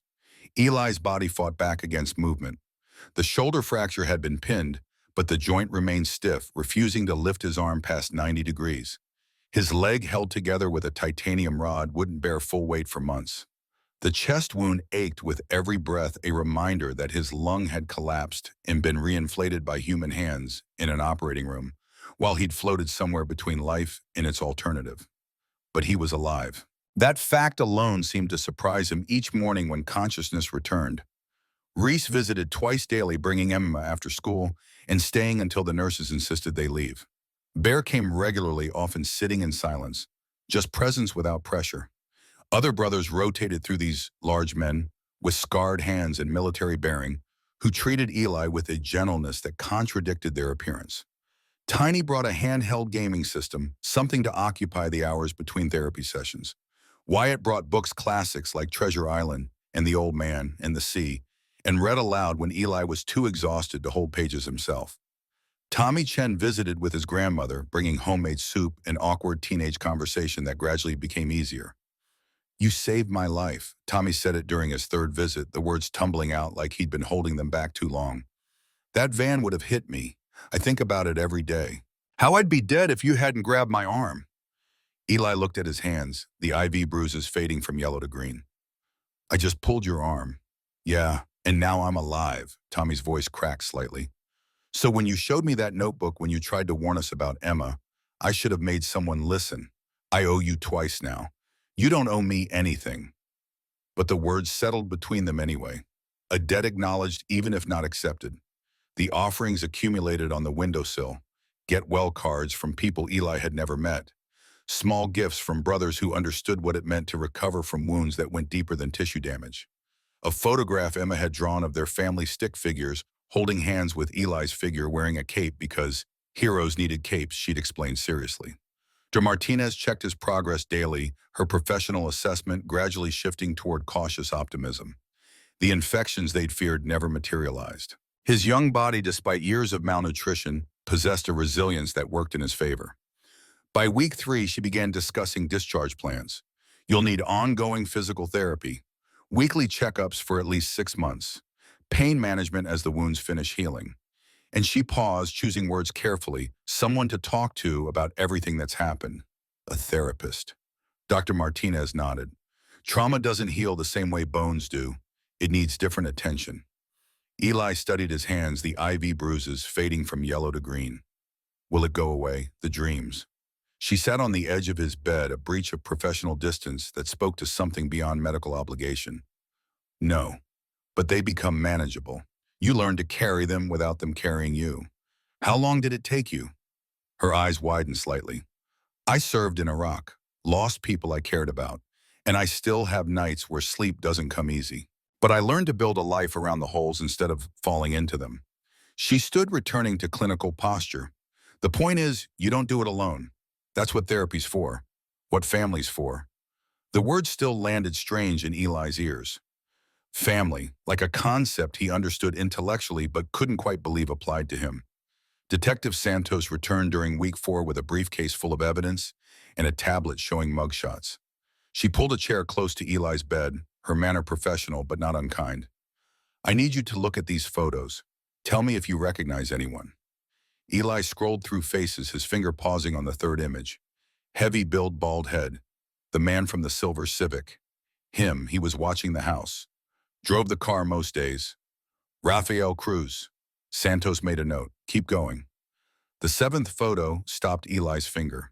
Thin-faced baseball cap, him too. He was always with the first man. They watched Emma together. Danny Wade. She opened a folder, spread photographs across the bed. "Are these the men who shot you?" Eli studied the images. Crime scene photos taken from security cameras he hadn't known existed. 2 figures between houses, weapons raised. The angle captured their profiles clearly. Yes, definitely them. Santos gathered the photos back into her folder. They were arrested 6 days after the shooting. Both have confessed. They're claiming they followed orders from Vincent Cross, who'd marked Mr. Dalton's family for retaliation after he refused to cooperate with the Cross's operation. Will they go to prison? They'll never see the outside of a cell again. Santos's voice carried the weight of certainty. Attempted murder of a child, conspiracy, weapons charges. The DA is prosecuting this personally. She's never lost a case involving crimes against minors. What about the other man, Vincent Cross? We got him 2 days ago. Nevada motel. He's being extradited back for trial. She closed her briefcase, preparing to leave. You'll need to testify. The defense will try to create doubt, claim their clients were coerced or following orders without understanding the target. Your testimony about the surveillance, about what you witnessed, it seals the case. Eli's stomach tightened. Speaking in front of strangers. Having lawyers question his observations. Reliving the moment the guns raised and his legs carried him forward. I don't want to. I understand. But those men tried to kill Emma. They shot you 5 times.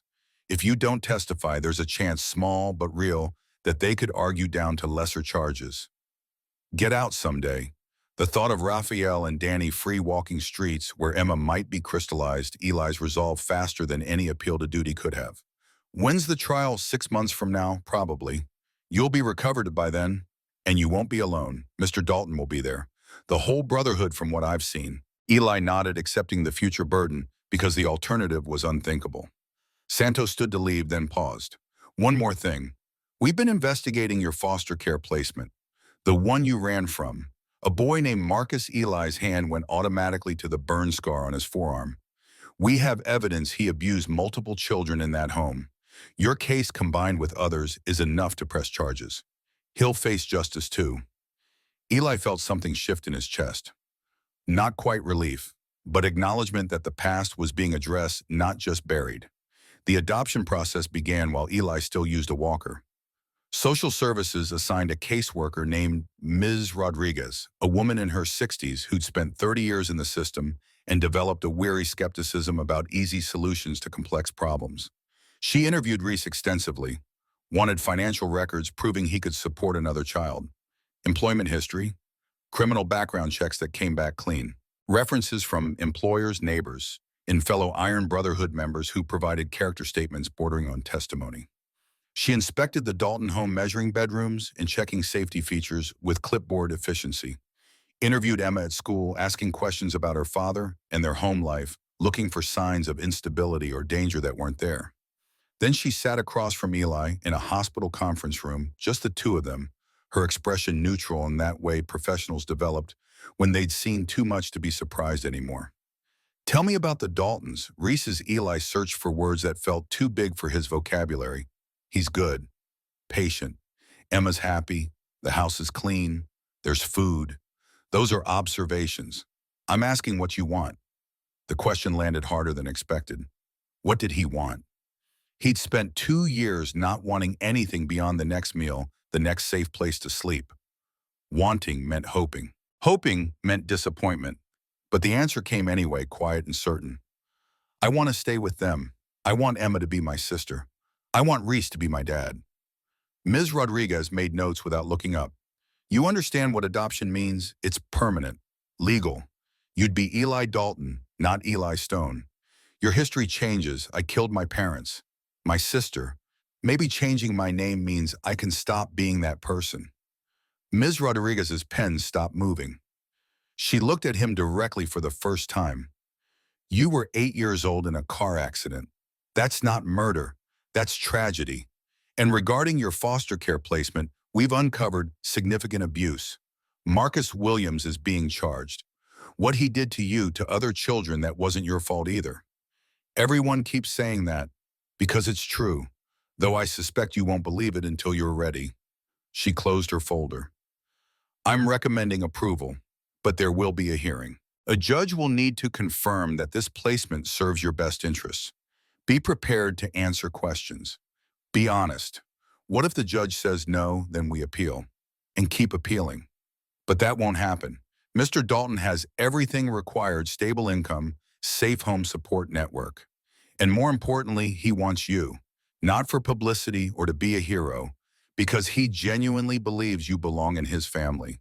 How do you know? I've been doing this for 30 years. I can tell. When someone's playing savior versus when someone's seen another human being and decided to show up. Mr. Dalton is showing up. Discharge came on a Tuesday morning, 6 weeks post-shooting. Dr. Martinez signed the paperwork with instructions about wound care and physical therapy and red flags that would require immediate return. The hospital had become familiar, safe in its routine. Leaving meant facing a world that had proven itself violent. Eli dressed slowly in clothes Reese had brought: new jeans, a button-down shirt that accommodated the bandages still covering his chest, sneakers that fit properly. Everything fresh from stores tags removed sizes correct. The opposite of the stained, too small clothing he'd worn for 2 years. A nurse wheeled him to the entrance where Reese waited with his truck. Emma bounced beside it holding a welcome home banner she'd made with construction paper and markers. She hugged him, carefully aware of his injuries, but unable to contain her excitement. "You're coming home. Your room is ready. We got you a bed and everything." The drive to Maple Street felt surreal. Eli observed familiar landmarks past the gas station where he'd washed, the elementary school where Miss Linda worked, the crosswalk, the bench where he'd spent countless hours watching the Blue House. Except now, he wasn't watching from outside. He was going inside. Reese pulled into the driveway, killed the engine, helped Eli out, steadying him when the walker proved awkward on gravel. The house looked the same from this angle. White trim, blue siding, motorcycles parked neatly. But everything felt different walking toward it rather than observing from across the street. Inside smelled like home cooking. Mrs. Chen had brought casseroles, the scent of ginger and garlic mixing with something sweet, from Bear's contribution of apple pie. The living room held comfortable furniture arranged around a television. Photographs lined the walls: Emma at various ages, Reese in his Marine uniform group, shots of the Brotherhood at rallies and events. Emma tugged his hand gently. "Come see your room." She led him down a hallway to the second bedroom. The door stood open. Inside was a space that made Eli's throat close. A real bed with a blue comforter, a desk and chair positioned near the window, bookshelves already holding the volumes Wyatt had read to him, a dresser with the top drawer open showing folded clothes, posters on the walls, motorcycles and national parks, and a periodic table because Emma had insisted scientists needed periodic tables. "This is mine," Reese stood in the doorway. "All yours. We can change anything you want. Paint, colors, posters, whatever makes it feel like your space." Eli walked to the window. It faced the street. From here, he could see the bench where he'd sat for months, could see the hedge that had hidden him, could see the gap between houses where Raphael and Danny had emerged with murder in their hands. His hands started shaking. The walker clattered slightly. Reese's hand landed gentle on his shoulder. "I know. It'll take time before this feels safe again. But we're here. You're not alone in it." Eli turned away from the window, studied the room that was his, the bed that would be warm every night, the walls that would stay standing around him. "Thank you." The words felt insufficient for what he meant: not just gratitude for objects, but for the fact of being seen, being chosen, being kept. Reese understood anyway. "You're welcome, son." The first week home revealed challenges nobody had anticipated. Eli woke screaming twice, nightmares about bullets and Sarah's voice and blood spreading across yellow fabric. Reese came both times, sitting on the edge of the bed until Eli's breathing slowed, never saying it's just a dream, because dreams that felt that real deserve more respect. Eating at the table proved difficult. Eli's instinct was to eat fast, protect his food finish before someone could take it away. Emma observed with wide eyes the first dinner as Eli practically inhaled his plate. "You don't have to hurry," Reese kept his voice level. "There's more if you want it, and nobody's taking anything from you." Eli forced himself to slow down, but the anxiety remained. Scarcity thinking didn't disappear just because circumstances changed. Physical therapy happened 3 times a week at a clinic staffed by people who'd worked with trauma cases. Karen, his primary therapist, pushed him through exercises that hurt worse than the injuries themselves. Stretching the shoulder, bearing weight on the leg, building back strength that malnutrition and bed rest had stolen. He wanted to quit every session, wanted to say his body had done enough, taken enough earned rest. But Karen had a way of looking at him that said she'd heard every excuse and wasn't accepting any. "You ran toward gunfire. You can handle 10 more reps."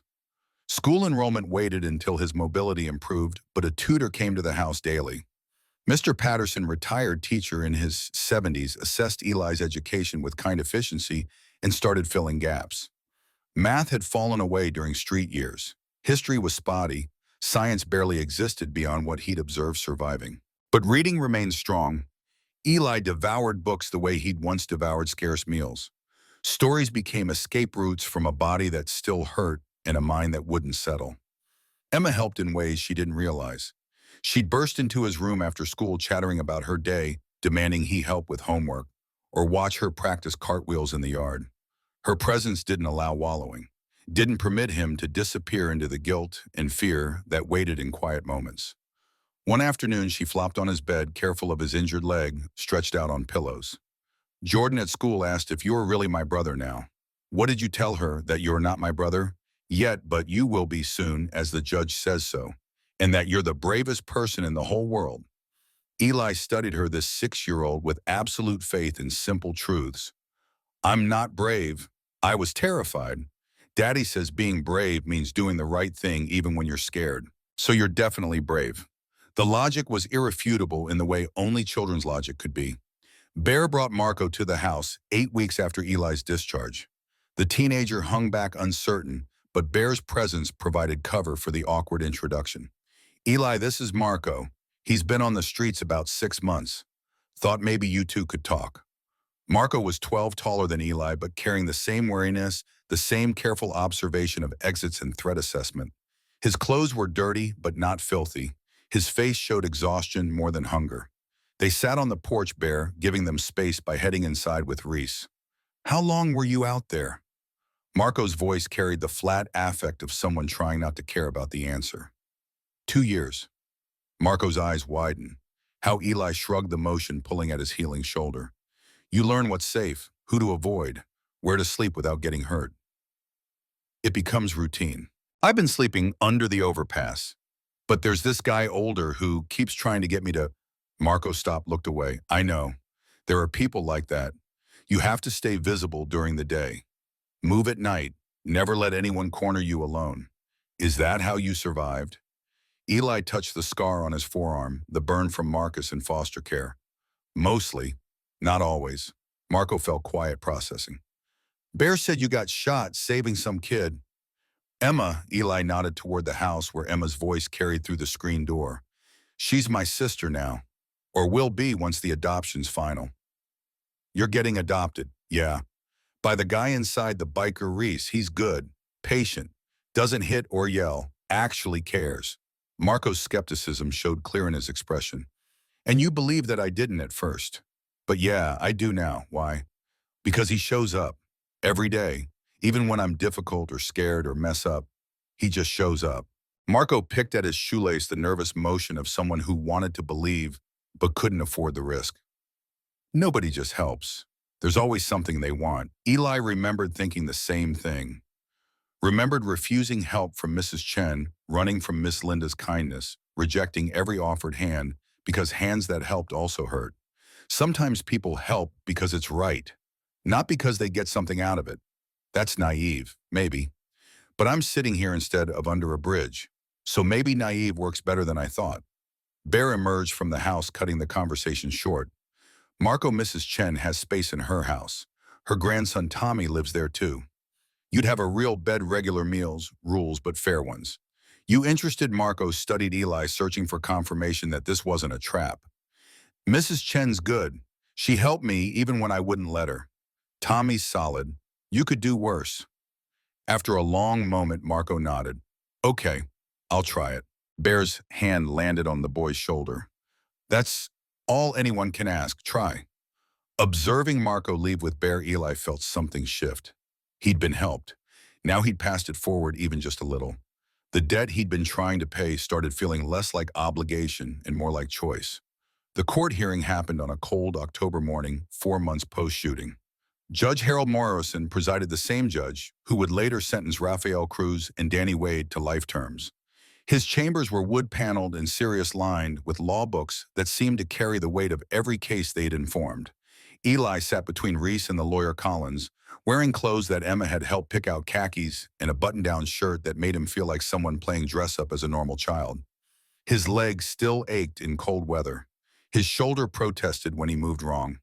But the walker had been replaced with a cane, and the cane spent most days in the corner unused. Rodriguez presented her findings. Detailed assessment of Reese's fitness as a guardian, financial stability, home environment, support network, character references from Iron Brotherhood members who'd submitted statements that read like military commendations. She concluded with clinical precision. Based on comprehensive evaluation, I recommend approval of this adoption. Mr. Dalton has demonstrated commitment to Eli's welfare and possesses resources necessary for his continued recovery and development. She paused, then added, additionally, evidence has emerged regarding abuse Eli suffered in his previous foster placement. Marcus Williams has been charged with multiple counts of child abuse. This court should note that Eli fled not because he was troubled, but because the system failed to protect him. Mr. Dalton's home represents the safety and stability Eli has never had. Judge Morrison reviewed documents with methodical attention. He looked up at Eli, his expression unreadable. Son, I need to hear from you directly. Do you want Mr. Dalton to adopt you? Eli's voice came out smaller than intended. Yes, sir. Why be? Because Eli glanced at Reese, then back to the judge, because he chose me. Not because he had to, not because it looked good, because he saw me and decided I mattered. What about your birth family, your parents and sister who died in that accident? Eli's throat tightened. The question felt like accusation. I'll always miss them, always carry what happened, but they're gone. And Reese, Mr. Dalton, he's here, he's real, and he wants me. Judge Morrison made notes, studied Reese. Mr. Dalton, you understand the responsibility you're accepting. This child has experienced significant trauma. His needs will be complex, ongoing therapy, medical follow-up, educational support. These don't end after the adoption's finalized. Reese's voice held the same steadiness it had carried in Vietnam firefights. I understand completely, Your Honor. I'm not approaching this lightly. I'm all in for however long it takes. The judge studied them both for a long moment. Then he signed the document before him with a flourish that felt final. Adoption granted. Elijah Stone is now legally Elijah Dalton, with all rights and responsibilities that entails. He looked at Eli with something that might have been warmth softening his judicial bearing. You've been through more than any child should. I hope this family gives you the peace you've earned. Outside the courthouse, Bear and 15 other brothers waited. They'd shown up in suits and ties, transformed from their leather vests, showing respect for the legal process, even while representing their outsider identity. Emma launched herself at Eli the moment they emerged. You're official now. You're really my brother. She hugged him with the careful enthusiasm of someone who'd learned to be gentle around healing wounds. The brothers congratulated Reese with handshakes and backslaps. Wyatt pulled Eli aside, his old eyes bright. You're Iron Brotherhood now, too, son. Honorary member. Which means you've got 50 brothers who'd take a bullet for you just like you took 5 for Emma. I didn't do it for recognition. No, you did it because it was right. That's why you're one of us. Integration into normal life happened in stages. School started in November 5th grade at Lincoln Elementary, where Emma attended. The principal knew Eli's story, everyone in the city knew. By then, the news coverage had been extensive and assigned him to Miss Patel's class, a teacher known for patience and high standards in equal measure.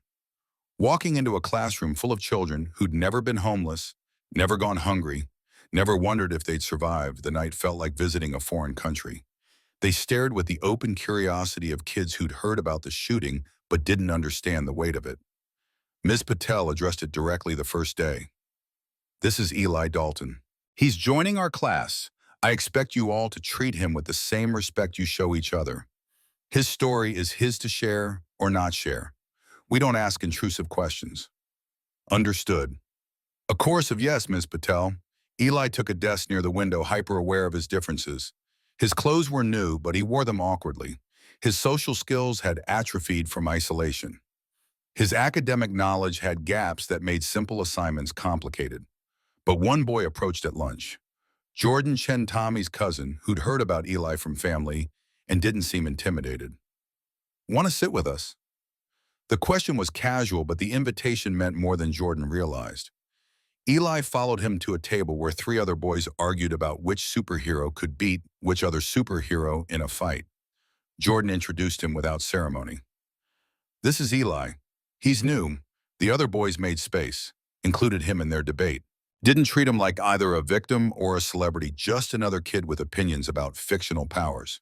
It was the most normal Eli had felt in 3 years. Physical scars faded slower than emotional ones. The bullet wounds left marks that would never fully disappear. Puckered skin on his shoulder, a divot in his chest where muscle had been destroyed, the line down his leg where surgeons had inserted the rod. Each one a permanent reminder of the afternoon that split his life into before and after. Physical therapy graduated to exercises Eli could do at home. Karen gave him a routine stretches, strength training, cardiovascular work to rebuild stamina. Most days he followed it. Some days the motivation didn't come and Reese would find him sitting on his bed staring at nothing. Those days Reese didn't push, just sat beside him until Eli found words for what was wrong. I keep thinking about them. Raphael and Danny, they're in jail but they're still in my head. Reese understood that particular haunting. He still saw faces from Vietnam, still heard voices of men who hadn't made it home. They live in your head because what they did mattered, because you survived something that should have killed you. Your brain's trying to process that. Will it stop? Probably not completely, but it gets quieter, less constant. You learn to live around it. How did you learn? By accepting I couldn't change what happened, only how I carried it forward.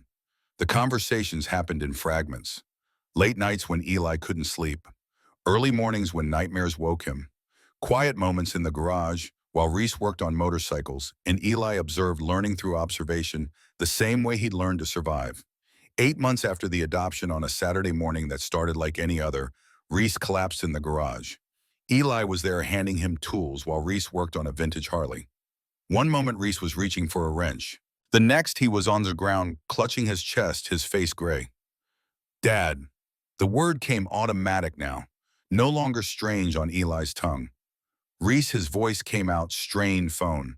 Call 911. Eli ran for the house, his legs screaming protest but adrenaline overriding pain. Found the phone, dialed with shaking hands. My dad, he's having a heart attack. Garage, please hurry. Emma appeared in the doorway, saw Eli's face, started crying. The ambulance arrived in 7 minutes. Paramedics swarmed Reese, asking questions, starting IVs, loading him onto a stretcher. Eli and Emma rode with them. Emma in Eli's lap, both of them terrified. At the hospital, Bear appeared within 20 minutes, having gotten Eli's frantic call. Other brothers arrived soon after. The waiting room filled again, just like it had 8 months earlier. But this time it was Reese fighting for his life. Dr. Martinez found them after 2 hours. Her presence felt like fate, the doctor who'd saved Eli now treating the man who'd saved him in different ways. He's stable. It wasn't a full heart attack, more of a severe arrhythmia. His heart's under stress. We're running tests, but he'll need medication, lifestyle changes, monitoring. Can we see him? She nodded. 2 at a time. Eli and Emma went together, found Reese in a hospital bed, monitors beeping, looking older and more vulnerable than Eli had ever seen him. Hey, kids! Reese's voice was weak but steady. Sorry for scaring you. Emma climbed carefully onto the bed, burrowed against his side. Eli stood at the bedside, his hand finding Reese's. You can't die. Eli's voice broke. I just got you. You can't die. I'm not planning on it. But Eli, Reese squeezed his hand. You need to hear this. If something happens to me, you and Emma will be okay. Bear's agreed to be guardian if needed. The Brotherhood will make sure you're cared for. Nothing's going to happen to you. We don't get to control that. But I need you to know these past 8 months, being your dad, watching you heal and grow, it's been the best thing I've done with my life. Better than any medal. Better than any business. You made my life matter. Tears streamed down Eli's face. You made mine matter too. Reese pulled him closer, his other arm around Emma. Then we're even. But they weren't, and Eli knew it, because Reese had given him everything, family, safety, purpose, and Eli had only given back one afternoon of courage. Except maybe that was the point. Maybe one afternoon was enough if it led to this. If it created family where there had been none. If it turned invisible into seen, lost into found, alone into together. Reese recovered. Medication regulated his heart. He made lifestyle changes better. Diet, regular exercise, stress management. But the scare had shifted something. Made everyone aware of mortality in ways they'd avoided thinking about. It also deepened Eli's resolve. If time was limited, it had to be used well. had to count for something. The trial came in March, 9 months after the shooting. The courthouse was packed, media, Iron Brotherhood members, neighbors, people who'd followed the story and wanted to see justice served. Rafael Cruz and Danny Wade sat at the defense table in orange jumpsuits, their expressions carefully neutral. Vincent Cross had his own table, his expensive suit replaced with prison attire, his cold eyes sweeping the courtroom. Eli testified from a chair rather than the witness stand accommodation for his age and status as victim. The prosecutor, Rebecca Martinez, Dr. Martinez's cousin, which felt like fate, arranging pieces guided him through his observations. Tell the court what you saw during the week before the shooting. Eli's voice was steady as he described the surveillance. The license plates, the vehicles, the way the men focused specifically on Emma. Rafael's defense attorney tried to establish reasonable doubt. You were across the street. The hedge partially blocked your view. How can you be certain these men were watching Emma Dalton specifically? Eli met the lawyer's eyes. Because I watched them watch her. For 7 days. They didn't look at Mr. Dalton when he was outside. They didn't care about the house or the motorcycles or anything else. But when Emma played in the yard, they leaned forward, took pictures, wrote things down. They were focused on her the way predators focus on prey. The courtroom fell silent. And how would you know what predators look like? I lived on the streets for 2 years. I know what people look like when they're hunting something. The defense attorney had no response to that. Reese testified next, describing Vincent Cross's visit and threats. Bear provided context about the Brotherhood's protective measures. Dr. Martinez testified about the medical evidence, 5 bullets, the trajectory showing they'd been aimed at Emma, the miracle of Eli's survival. Emma testified briefly, the judge allowing her to speak from Reese's lap. She described the boy who'd saved her, who'd given her his teddy bear in the hospital, who was now her brother, and the bravest person she knew. Then Rafael Cruz took the stand. Against his lawyer's advice, he'd insisted on testifying. The prosecutor was merciless. Mr. Cruz, did you shoot Elijah Dalton? Yes. Did you intend to shoot Emma Dalton? Rafael's jaw worked. He looked at Eli, then at Emma. Yes, I was following orders from Vincent Cross. He wanted to send Reese Dalton a message, make him understand the consequences of refusing to cooperate. And you knew the target was a 6-year-old child. I knew. Why didn't you refuse? Because Rafael's voice dropped. Because I've done bad things for so long. One more didn't seem to matter. I told myself it was just business, just following orders. But that's a lie. I made a choice. I chose to point a gun at a little girl. He looked directly at Eli. And you stopped me, a 10-year-old homeless kid with nothing. You ran toward me when you should have run away. You took bullets meant for her. And I have to live with that, with knowing what I tried to do and what you did to stop me. His voice cracked. I deserve whatever punishment this court gives me. Danny Wade's testimony was similar. Vincent Cross stayed silent, his lawyer advising him not to take the stand. The jury deliberated for 4 hours. When they returned, the foreman stood. On the charge of attempted murder in the 1st degree, how do you find guilty? On all counts. Rafael Cruz guilty. Danny Wade guilty. Vincent Cross guilty. Judge Morrison scheduled sentencing for 2 weeks later. When that day came, the courtroom was packed again. The judge's words were measured but final. You targeted a child to punish her father. You shot a 10-year-old boy who tried to protect her. There is no rehabilitation for this. No second chance that makes sense. You will each serve life in prison without possibility of parole. He looked directly at the defendants. Elijah Dalton showed more courage in 7 seconds than you 3 have shown in your entire lives. He gave you mercy by surviving. This court gives you justice by ensuring you never harm another child. Outside the courthouse, reporters tried to ask Eli how he felt. He ignored them, climbed into Reese's truck where Emma waited bare beside her. They drove home in silence, processing closure that felt both satisfying and insufficient. Justice had been served, but it didn't erase what happened, didn't remove the scars, didn't make the nightmare stop. It just meant nobody else would get hurt by those particular men. And maybe that had to be enough. A week after sentencing, a letter arrived at the Dalton house. Prison return address. Vincent Cross. Reese debated whether to show it to Eli. Finally decided that Eli deserved to make his own choices about his past. They sat together in the garage, the letter between them. You don't have to read it if you don't want to, Eli picked it up, hand steady, opened it, read, Mr. Dalton and Elijah. I'm writing this knowing I have no right to your time or attention, but I need to say it anyway. I lost my son 8 years ago. Marcus Jr. was 12, killed in crossfire from a gang dispute I had nothing to do with. They shot him because he was in the wrong place at the wrong time. I let that grief turn me into something worse than the men who killed him. I built an empire on pain. I justified it by telling myself I was taking what the world owed me for taking my boy. When Reese refused to help me, I decided to make him feel what I felt, make him lose what I'd lost. Eli, you stopped me, not just physically, but by showing me what real courage looks like, what sacrifice means. You lost your family, just like I lost mine, but you turned your pain into protection. You saved someone. I tried to destroy someone. That's the difference between becoming better or becoming worse. I don't ask for forgiveness. I don't deserve it. But I need you to know, watching you testify, seeing what you survived and how you survived it, it broke something in me that needed breaking. My son would be 20 now.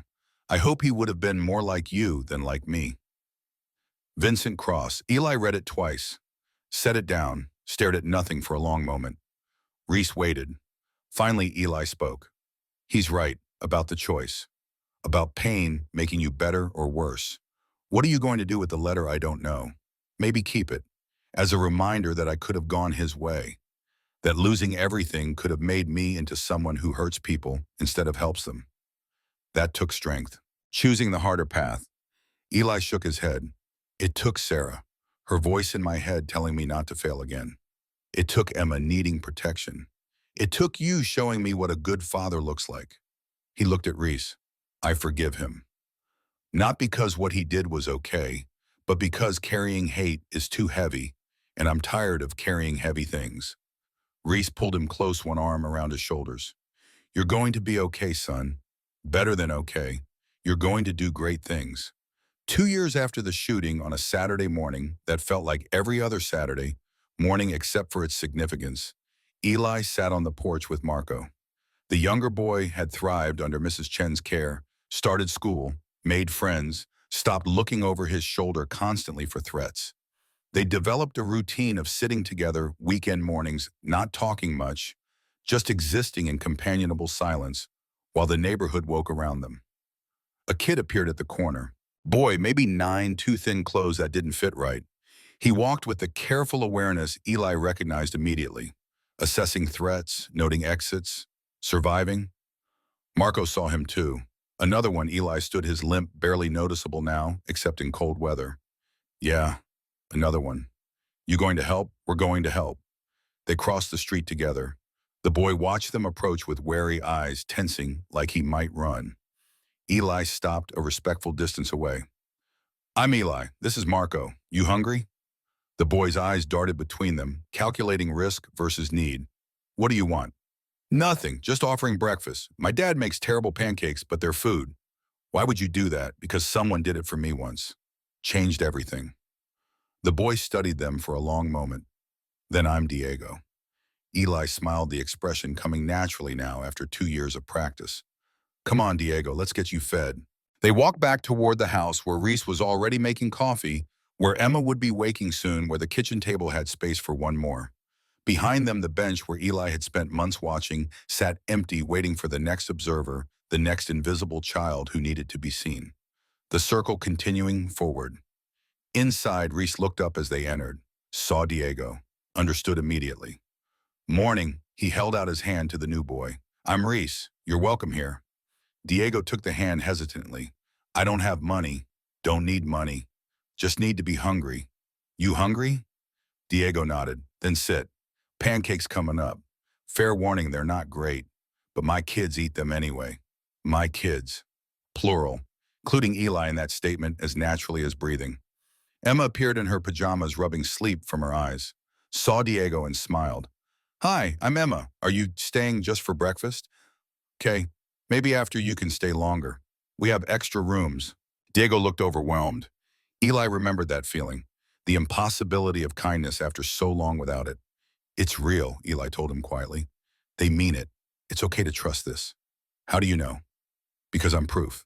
They ate together, the five of them, around a table that had expanded to hold not just blood family, but chosen family. Not just those who shared names, but those who shared understanding. And outside, the sun continued rising over Maple Street, where invisible children could still become seen, where the lost could still be found, where courage multiplied when given space to grow.